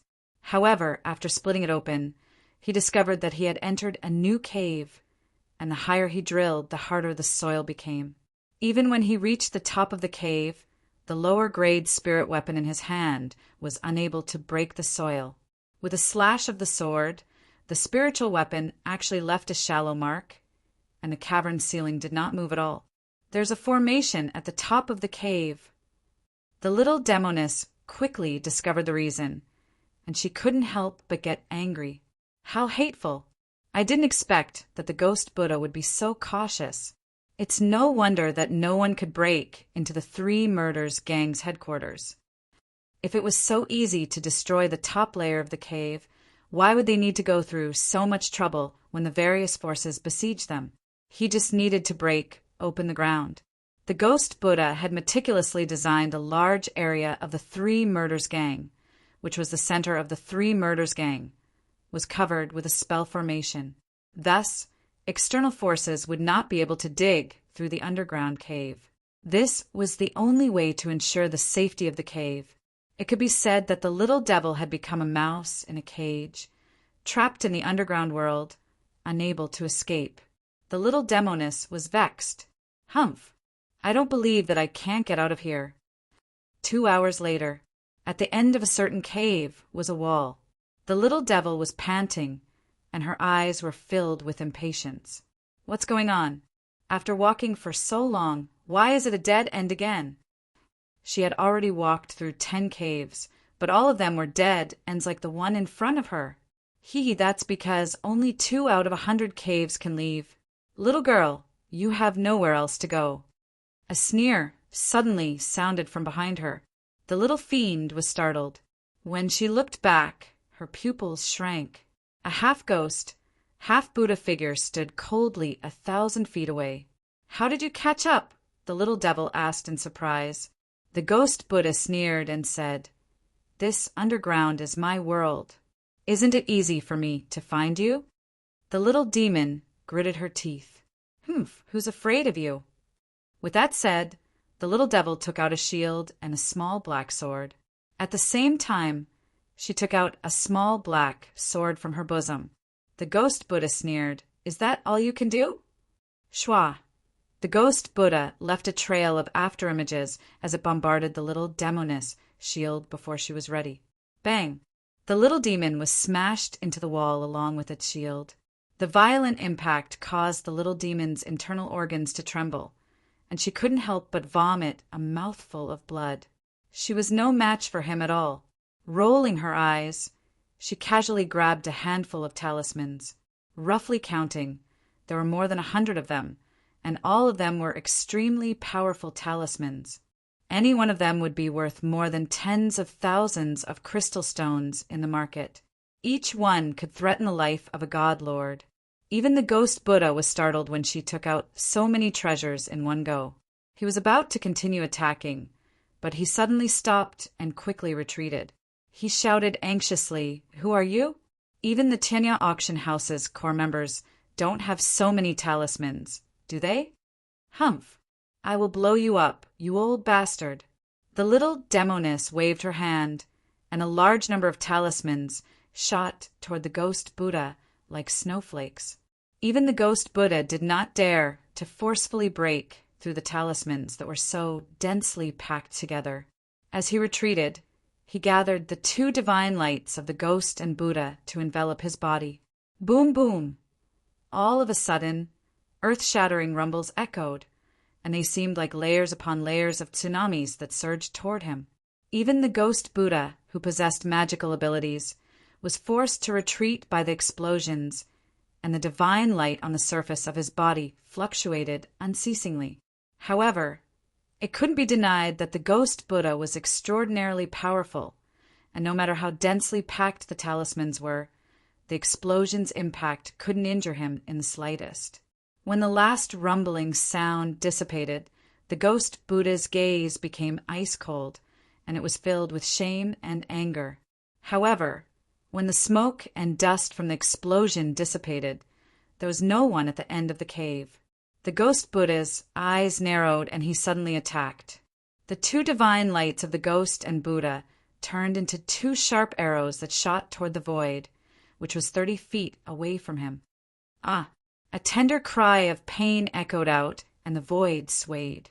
A petite person who was wrapped in a shield was sent flying, and a talisman on her chest was torn apart by the divine lights. A concealment talisman? Humph! The ghost Buddha sneered coldly. He didn't give the little demoness any time to react, and he turned into an afterimage that rushed toward her and grabbed her neck. The little demoness suffered the attacks of the two divine lights, and blood gushed out of her chest. It was obvious that she had suffered severe internal injuries. The power of the two divine lights was indeed formidable. Little girl, rest in peace. The ghost Buddha snorted coldly, and vital energy surged in his 5 fingers. He was about to pierce her neck and strangle her to death. However, at this moment, the ghost Buddha suddenly felt a chill on his back, and he became alarmed.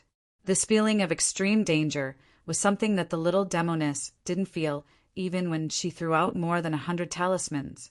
He felt his hair stand on end, and he immediately gave up on the little demoness and retreated. Rip! Just as he retreated, an ice-cold thread pierced through his ribs. If he hadn't reacted in time, his heart would have been pierced.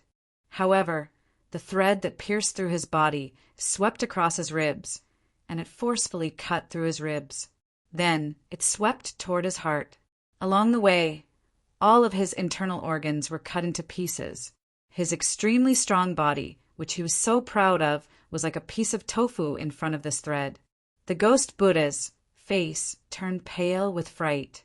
When he saw that the thread was about to cut through his chest, and that his body couldn't resist it at all, a resolute look appeared in the ghost Buddha's eyes, and he made an extremely bloody move. He formed a claw with his right hand and tore open his own chest. He then extended his hand into his chest and grabbed the thread. However, this claw only managed to slow down the thread's cutting, as his hand was also cut off. However, he still managed to take advantage of this short moment of respite, and as his body flickered, he pulled out the thread from his body. It was only when the thread reached the end of the cave that the ghost Buddha turned his head around, and a grave look appeared in his eyes. "Who is it?" A person wearing a straw cape, whose face couldn't be seen clearly, walked out of the cave's corner. It was obviously Suyu who was wearing the straw cape. Moreover, it was a young Suyu. He didn't want to expose himself in front of the little demoness, so he was wearing the straw cape. Even if the straw cape was torn apart, the young Suyu would be revealed, and he wouldn't be related to Suyu at all. "I'm obviously the person who came to kill you," Suyu said calmly, while he extended his arm and pulled the little demoness into his embrace. They were both members of the Demon Mountain, so Suyu wouldn't just leave them to die. Moreover, he had come here to get rid of the 3 murders gang so that they wouldn't cause any more trouble in the future. The little demoness was heavily injured, and her senses were fuzzy. She could only hear a young and magnetic voice, as well as a broad and powerful chest. This was the first time that the little demoness was being held in a young man's embrace, and she couldn't help but struggle. She felt quite ashamed of her current predicament. "If you don't want to die, then just stay here obediently," Suyu reprimanded her in a soft voice. He didn't dare to get distracted while facing the infamous Ghost Buddha. The little demoness was frightened by his reprimand. This was the first time that someone had dared to shout at her, and she was both infuriated and annoyed by it. However, the little demoness surprisingly calmed down, and even though she was still snorting, she couldn't help but wonder who this person was and why he wanted to save her. This was the first time that she was interested in a mysterious young man.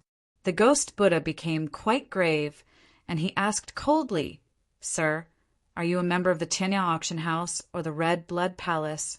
Since this person had appeared in such a timely manner, he was surely one of the little girl's companions. Suyu replied calmly, "I'm neither of them. I just came here to get rid of you so that I can avoid trouble." When his voice just echoed, Suyu waved his sleeves, and a formless thread shot toward the Ghost Buddha. Although the Ghost Buddha couldn't see the thread, he could still feel great danger approaching him. The Ghost Buddha leaped forward without giving this matter any thought. The moment he leaped forward, a faint crack appeared on the stone wall behind him. The cave ceiling was also split open by it. The Ghost Buddha's expression became grave. There was a formation above the cave, and even a divine master like him wouldn't be able to break it and shatter the cave ceiling. What kind of dingshi is this? Why is it so terrifying? However, the Ghost Buddha didn't have much time to ponder this matter, as he was already cornered. He could only rush out of the cave and look for the 3 murders gang's reinforcements. Swoosh! The Ghost and Buddha divine lights on his body turned into sharp arrows that shot toward Suyu. The Ghost Buddha followed the divine lights closely and charged out of the cave while Suyu was dodging them. However, he was surprised to see that Suyu didn't try to dodge them. Instead, a jade light flickered on his arm, and a multicolored jade seal appeared in his palm. The jade seal emitted a wave of pressure that could make one's heart shudder. It seemed like a worldly spiritual god, and it was awe-inspiring. The Ghost Buddha was overwhelmed with shock. A prototype fairy artifact. He quickly stopped and retreated in fright.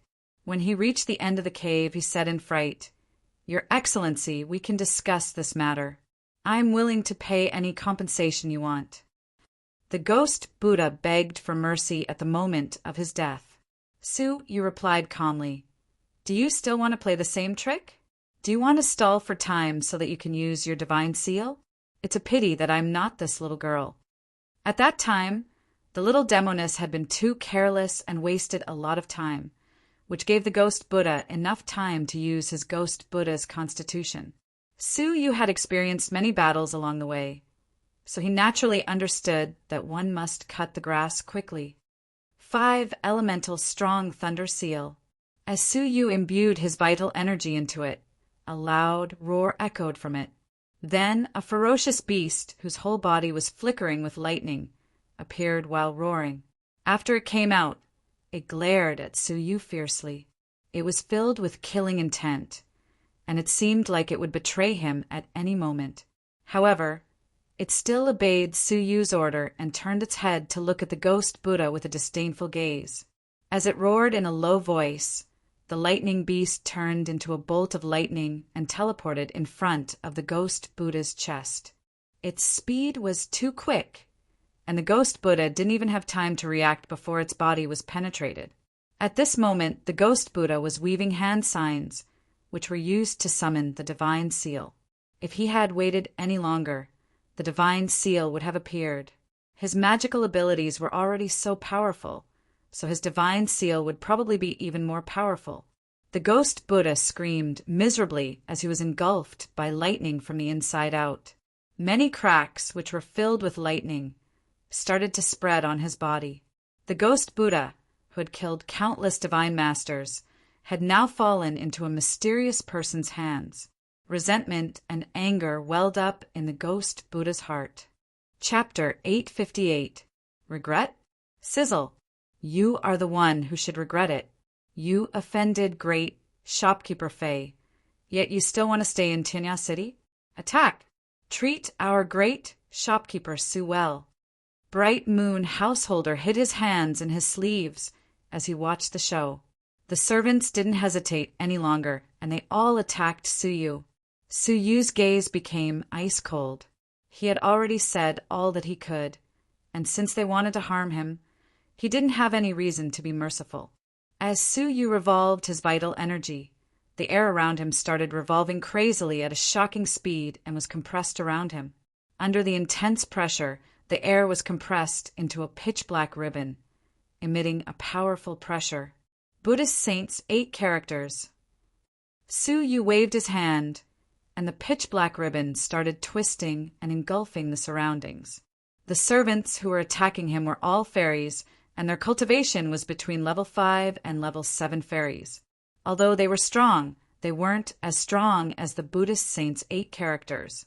When the ribbon struck their bodies, it immediately shattered their vital energy defenses, and they were sent flying away like balls. They were all smashed into pieces, and their wails filled the air. Bright Moon Householder, who was watching the show, raised his brows. A middle-grade legendary cultivation techniques, first level peak. He was slightly surprised, as he had inquired about Suyu's status. It seemed like Suyu was an outer sanctum disciple of the Red Blood Palace. But how could an outer sanctum disciple, who didn't have a powerful backer, get a middle-grade legendary cultivation technique? He was caught off guard, and all of his servants were beaten down. His expression became slightly unsightly.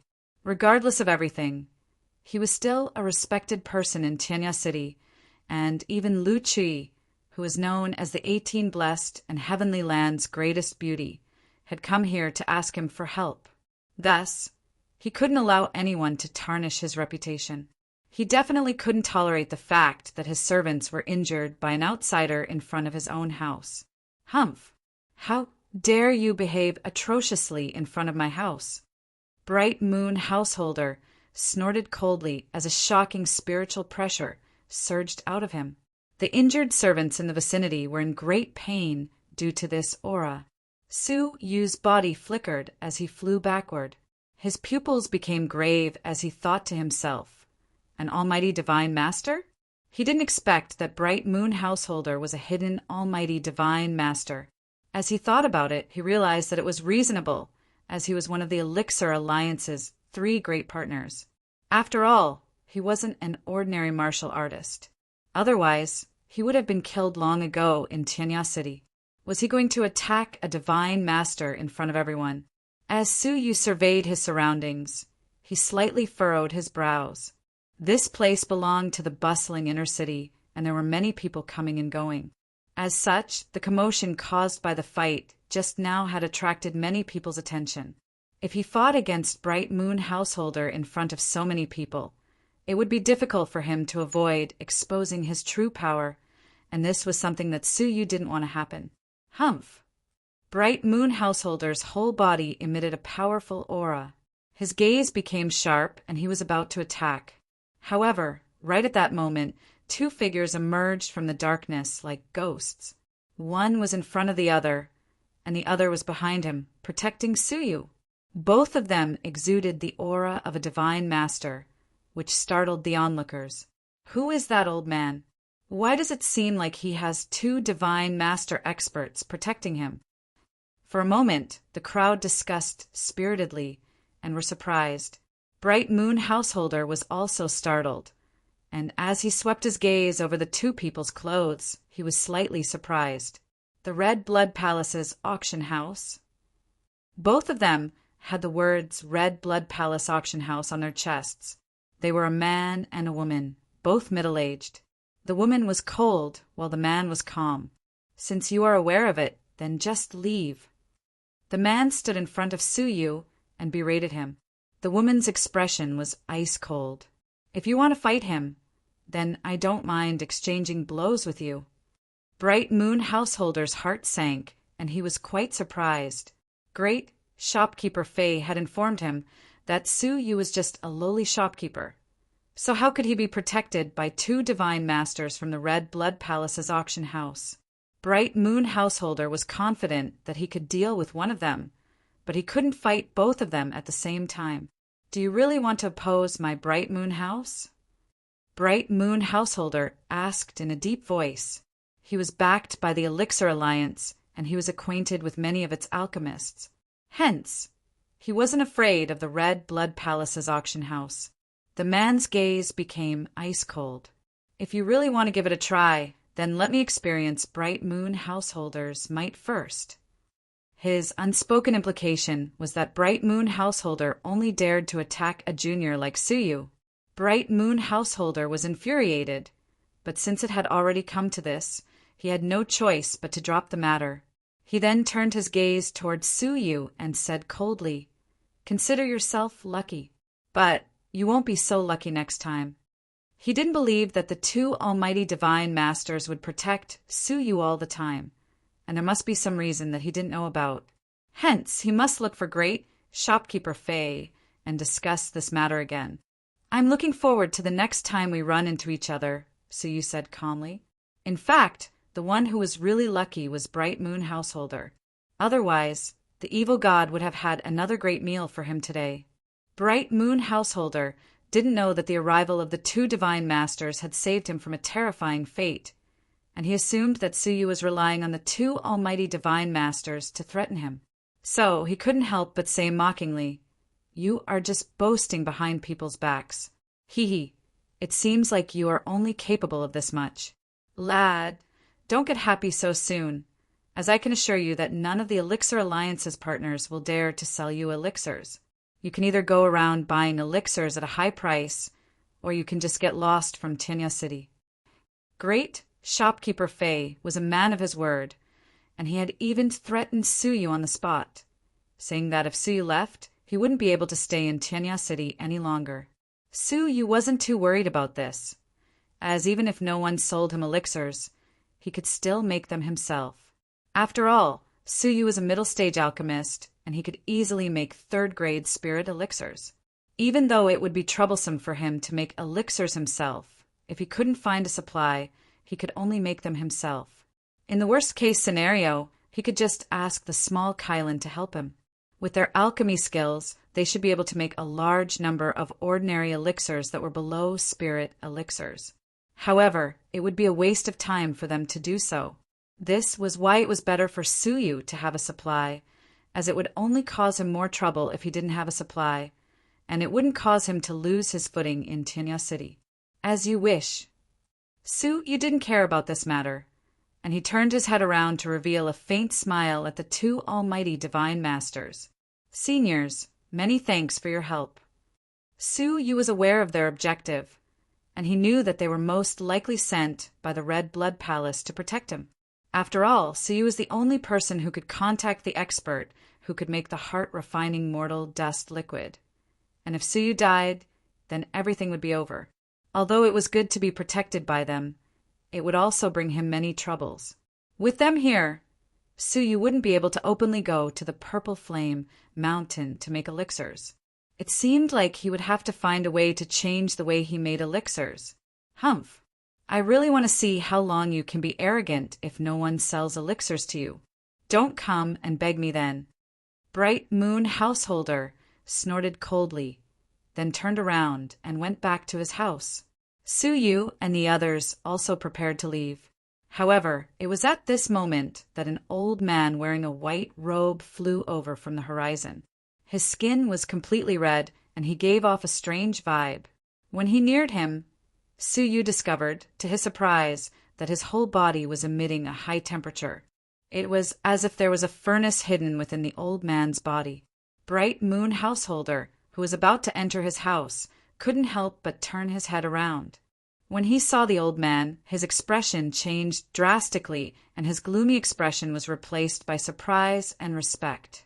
He quickly took out his hands from his sleeves and walked toward the house's gate. He then cupped his hands and bowed. "Greetings, Alliance Deputy Master Liu." The red-haired old man in front of him was the Elixir Alliance's Deputy Master. He was one of the strongest late-stage alchemists, and he could make 6th grade spirit elixirs. An alchemist's grade was a clear indication of his alchemy attainments. In Tinya City, there were only 2 Alliance Masters and 2 Deputy Alliance Masters who could make 6th grade spirit elixirs. Their alchemy attainments were among the highest in Tinya City. Alliance Deputy Master Lu flew down and stood in front of the house's gate. As he surveyed the surroundings, he furrowed his brows slightly and asked, "Why are there so many people here? Did something happen?" Bright Moon Householder wore an amiable look as he replied, "It was an ignorant shopkeeper who caused trouble in front of my house, but he has already been dealt with." Alliance Deputy Master Lu, your presence brings light to our humble Bright Moon House. Please come inside and have a seat. Bright Moon Householder invited him warmly. As the Alliance Deputy Master, this old man had a high status in the Elixir Alliance. Bright Moon Householder had relied on him to become one of the Elixir Alliance's 3 great partners. Alliance Deputy Master Lu was his backer and his life. So how could he neglect him? Alliance Deputy Master Lu shook his head and said, "There is no need. I still have a furnace of important elixirs to concoct, so I don't have time to leave." Alliance Deputy Master Lu was surprised and confused. Then, "May I ask if Alliance Deputy Master Lu has any instructions for me?" Alliance Deputy Master Lu nodded and said, "Yes, I indeed have some instructions for you. This is Alliance Master Zhou's instruction, so you must carry it out earnestly and not neglect it. Otherwise, if you infuriate Alliance Master Zhou, you will be replaced by another merchant, and even I won't be able to save you." Upon hearing that the consequences would be so grave, Bright Moon Householder became respectful and said, "Alliance Deputy Master Lu, please instruct me. I will go through hell and high water without hesitation." Alliance Deputy Master Lu nodded and said, "You don't have to be nervous. You just have to carry it out. Alliance Master Zhou's granddaughters were found a few days ago." Upon hearing this, Bright Moon Householder revealed a relieved expression and said, "Congratulations! Alliance Master Zhou's granddaughters went missing, and we were worried about them for a while. Now they have finally been found. 3 days ago, Alliance Master Zhou's 3 granddaughters had sneaked out of the Elixir Alliance and gone missing. Not many people knew about this matter because the Elixir Alliance had kept a low profile. They didn't spread the news of Alliance Master Zhou's granddaughter's disappearance, and they had only asked elixir dealers like them to secretly inquire about whether the 3 murders gang in the outer city had done this. The day before, the news had come out, and it had indeed been done by the 3 murders gang. They had already sent a blackmail letter to the Elixir Alliance, asking for 30 profound pills that could advance one's cultivation. Otherwise, they would kill the hostages and harm Alliance Master Zhou's granddaughters. Both sides had been haggling over the price, and unexpectedly, they had been rescued the day before. Bright Moon Householder couldn't help but click his tongue in amazement. The Elixir Alliance was really powerful. Since they could rescue people from a place like the 3 murders gang, they must have asked many experts to help them. Yes, they were rescued by someone. Alliance Master Zhou has been occupied with important matters recently, so he can't go and thank you in person. So he asked you to do it on his behalf. Bright Moon Householder was bewildered. Deputy Alliance Master Lu, may I ask why he asked me to thank him? It's because the cultivator who rescued Alliance Master Zhou's granddaughters is running an elixir store in the outer city. The elixir store is located in the area where you are in charge of supplying elixirs. So he wants you to take care of that elixir store first, and when Alliance Master is free, he will go and thank him in person. Upon hearing this, Bright Moon Householder was overjoyed. This was obviously a great opportunity for him to curry favor with Alliance Master Zhou. As long as he could satisfy that elixir store, he would be able to put in a good word for him in front of Alliance Master Zhou in the future. This wasn't a task at all. It was obviously a great opportunity, not to mention taking care of them. Even if he could send elixirs to that elixir store for free, it would still be a good deal. Deputy Alliance Master Lu, thank you for taking care of me. I will never forget it. Bright Moon Householder was very grateful. This was Deputy Alliance Master Lu's help. Otherwise, he could have given this task to the elixir dealers in the vicinity. Deputy Alliance Master Lu revealed a profound smile. It's good that you understand my intention. I came here to inform you in person because I hope that I can take care of this matter before the other Deputy Alliance Master. You are a smart person, and I believe that you won't disappoint me. Chapter 859. Alliance Deputy Master Lu recalled and said, according to Alliance Master Zhou's 3 granddaughters, they asked the saleswoman of that elixir store. She seems to be the shopkeeper of the Tonglin elixir store. I don't know his full name. I only know that his surname is Su. After you go there, you can ask about it in detail. Remember to be polite. In the future, Alliance Master Zhou will personally thank you. If you leave a bad impression and Alliance Master Zhou asks about it, it won't be good. The Elixir Alliance doesn't lack elixir dealers. There are many people who can replace you. Alliance Deputy Master Lu warned him again. Suddenly, Alliance Deputy Master Lu noticed that Bright Moon Householder's expression was strange. It seemed like he was crying, but it also seemed like he was smiling. His face was alternating between blue and white, which was quite strange. What? You don't want to? You don't want to pay for a few elixirs? Alliance Deputy Master Lu's face darkened. He was a little displeased and confused. Bright Moon Householder was a smart and capable man. Why couldn't he give up on such a small profit? Bright Moon Householder showed a smile that was even uglier than his crying face. Alliance Deputy Master Lu, why didn't you come earlier? There were more than 10 shopkeepers with the surname Su in the elixir stores in the outer city. However, there was only one shopkeeper Su in the Tonglin elixir store, Su Yuxian. He was still in the crowd and hadn't left yet. Humph! You don't want to? Alliance Deputy Master Lu squinted his eyes. Bright Moon Householder wanted to die at this moment. Why did it have to be Su Yuxian? How could it be so coincidental? Bright Moon Householder didn't know what to say. Alliance Deputy Master Lu's face darkened. He had thought that this was a small matter that could be done by giving orders. He didn't expect that Bright Moon Householder wouldn't give him face in front of so many people. If you don't want to do it, forget it.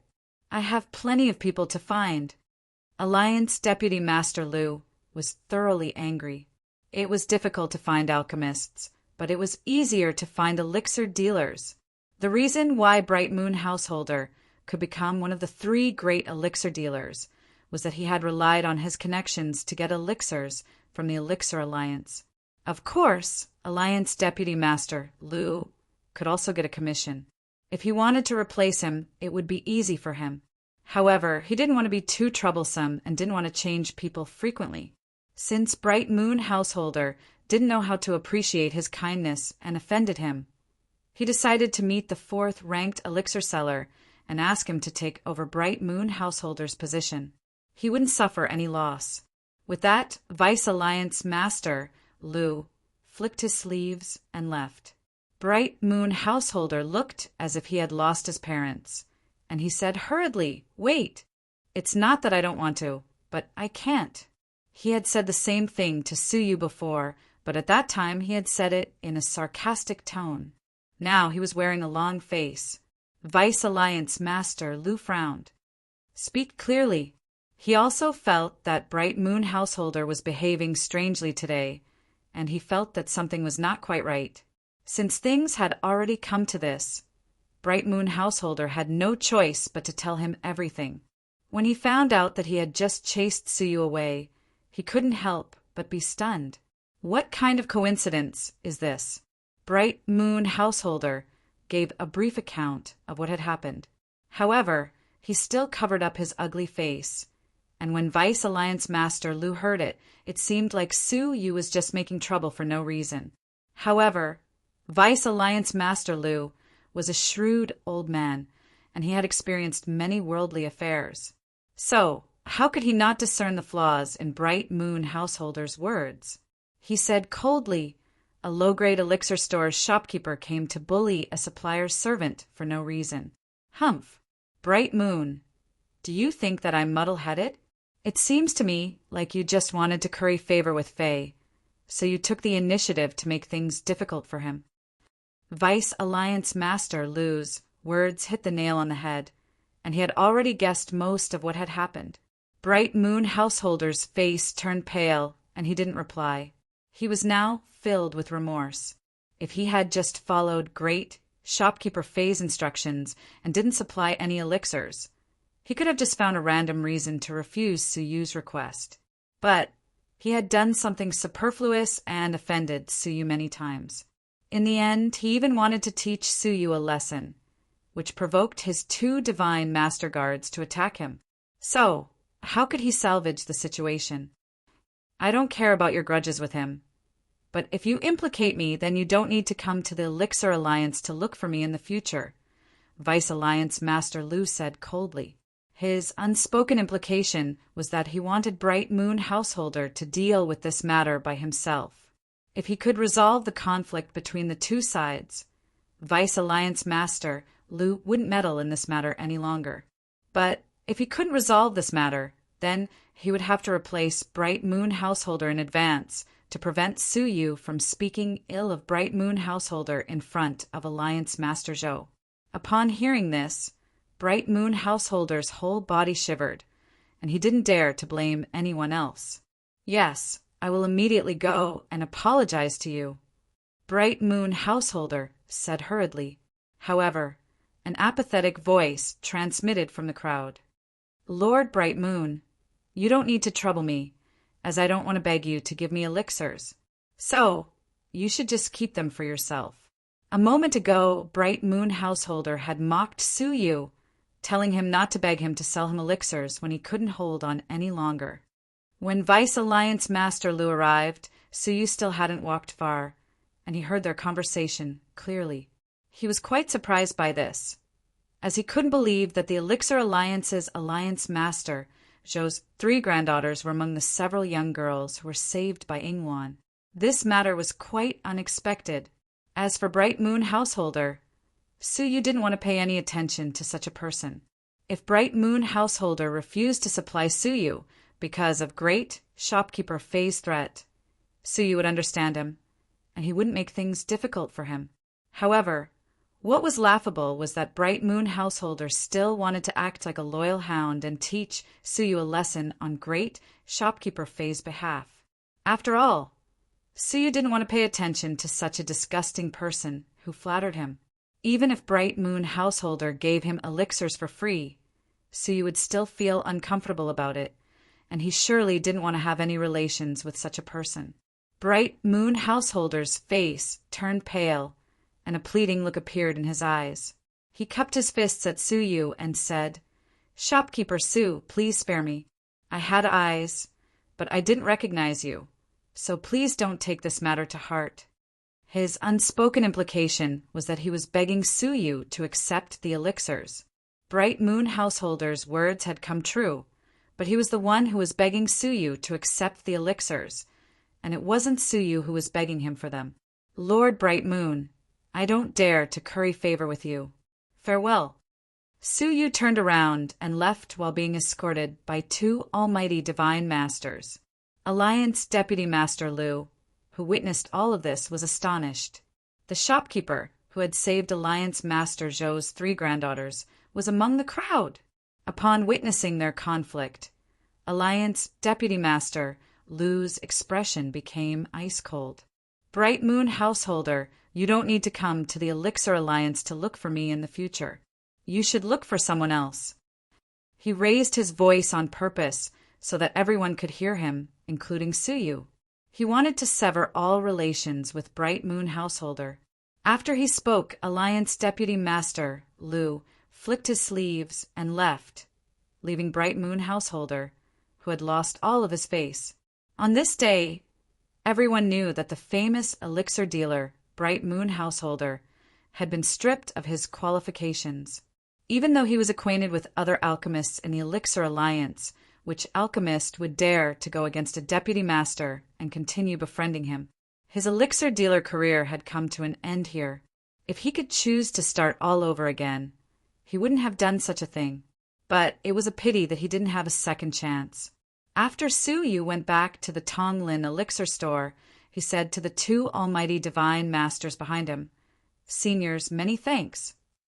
They both revealed faint smiles and went into hiding. Once Su Yu was in danger, they would show themselves once again. As Su Yu entered the elixir store, he furrowed his brows slightly.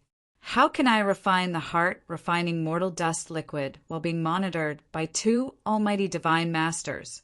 Once people found out that he could recover the lost ancient elixir liquid, he would surely be plagued by troubles. After Su Yu went back to his room, he immediately went into secluded meditation to comprehend the 5 elements, mysteries art. After a whole night of secluded meditation, Su Yu managed to master 3 more Demon Clan's characters. Now that Su Yu had managed to master 7 characters, his comprehension of the universe's 5 elements had become more profound. He could gather the 5 elements with just a single thought. This was especially the case for his comprehension of fire. It was unknown whether it was because Su Yu had a wisp of tribulation fire in his body, but his comprehension of it had become more profound. If Su Yu started making elixirs now, he would be able to control the flames more smoothly. Su Yu's cultivation of the 5 elements mysteries art was quite smooth, but he could clearly feel that his soul power had become weaker during the cultivation process. Su Yu's expression couldn't help but become gloomy. The curse of being haunted by evil spirits was, after all, a hidden danger. If he didn't get rid of it in time, it would have a grave impact on his soul. Su Yu stood up. It was already dawn, but Ing Wan and Qing Lu, who were outside the room, had nothing to do. They were just looking at the empty elixir store. "Shopkeeper Su, why don't I find a way to look for some elixirs in the black market to make up the numbers? Otherwise, if someone reports you, you will be fired," Ing Wan said after giving it some thought. It was rare for her to come across such a good shopkeeper, so she didn't want to lose him. Su Yu revealed a faint smile. "There is no need for that. I already found the source of the elixirs yesterday." Upon hearing this, Qing Lu and Ing Wan heaved a sigh of relief and exchanged a glance. Delight appeared on their faces. "It's good that I need to go out for a while, so you should just wait in the elixir store." "Someone should come to deliver the elixirs today," Su Yu said. He wanted to look for some ancient books in Tianya City to learn more about curses. He also wanted to investigate the fire essence, Jade's true use. Of course, there was still the extremely important Saint Blood Soul Nourishing Stone. Since it was coveted by the evil god, it was surely a miraculous treasure. Qing Lu asked hesitantly, "But the shopkeeper isn't here, so how can we pay for it?" "You don't need to pay for it. Even if you give it to them, they won't accept it." Su Yu waved his hand at them and swaggered away, leaving the 2 dumbstruck people behind. The Bright Moon householder's affair had been fermented for a whole night, so everyone should have heard about it by now. Everyone knew the reason why he had ended up in such a predicament. At this moment, any smart elixir seller knew that they should curry favor with Su Yu.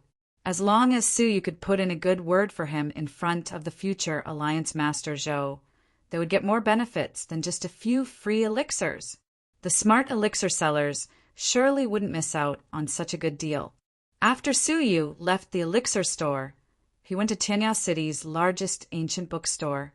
The books in the store didn't contain ancient cultivation techniques. Instead, they contained books that introduced the ancient era's culture and helped people understand the ancient era's civilization. Most of these books were copied, but only a small part of them were authentic works from the ancient era.